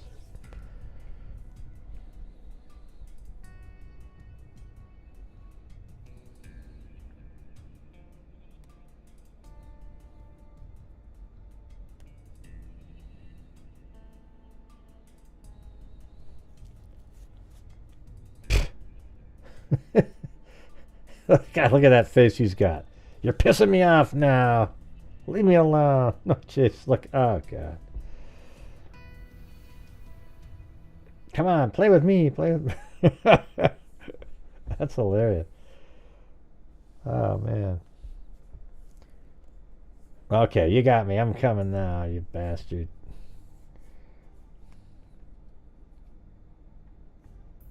I think they like him. They play with, they don't mind him when they're walking around in the house. But anyways, that's going to do it, you guys. There they are. They're playing over there in the background on that one. See, now we got the new name. See, Blue in the upper left. There he is, man. Then Chloe, Gracie. But maybe I'll change it back to Benny. I'll figure it out. We just say Buddy all the time naturally, so it's like... But Benny sort of, maybe we can call him Ben or something. Hey, Ben, get over here. Although that's short for Benjamin, normally.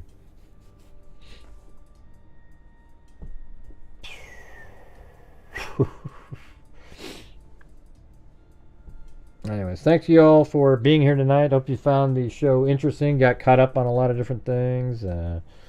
But we definitely have to get back onto the Rex Heuermann Lisk case. Those documents have pretty much all you need to know in them, those PDF files. But I'll see if I can find other documents at the same time. I mean, I've looked them all up, every one of them. I have newspaper articles on each of the victims. Look at them right now. Look at what they're doing. What's going on there? It's just crazy. Anyways, thanks everybody. We'll see you guys later. And I guess I had to do it. No, we didn't reach the goal thing on the screen. The little game. Oh, we got 5 of 15, so I didn't get there. They have settled in. We kind of give their own little space, and then we bring them out and let them run around in the regular. And they seem to get along with everybody. You know? Chloe is probably the slowest, but remember how she terrorized Blue? And then Blue had to settle in? But anyways, thanks everybody. We'll see you guys later. And thanks for all the support and getting us to a goal again. Kind of missed it a couple nights, but that's cool. We'll see you guys tomorrow, all right? And so until next time, be safe out there, freaks. 1, 2, and a 3, and a 4, and a 5. Yeah, I've been doing this true crime thing for quite a while now. And during this whole time, I have not seen one person that is a crime dissector, plug rejector. I'm a certified human lie detector. Gonna get ya on a stretcher if you try and play me like an old projector. Crime sector is my nectar. Professor Gray is gonna give another lecture. Crime collector, freak connector, and I'm always gonna be a pump protector. Oh, he passed away. Interceptor. We had to put him and I'm meaner than a spectre with a vector on his pector. With all respect, y'all, just remember I've a temper fucking check ya. I have no agenda, I'm no pretender, and I'll serve it to you straight without the blender. And in the end, I'm gonna send ya on a mission to reveal the true offender. Yeah, so I'll just get right back to work. All right, everybody, talk to you later. Be safe out there.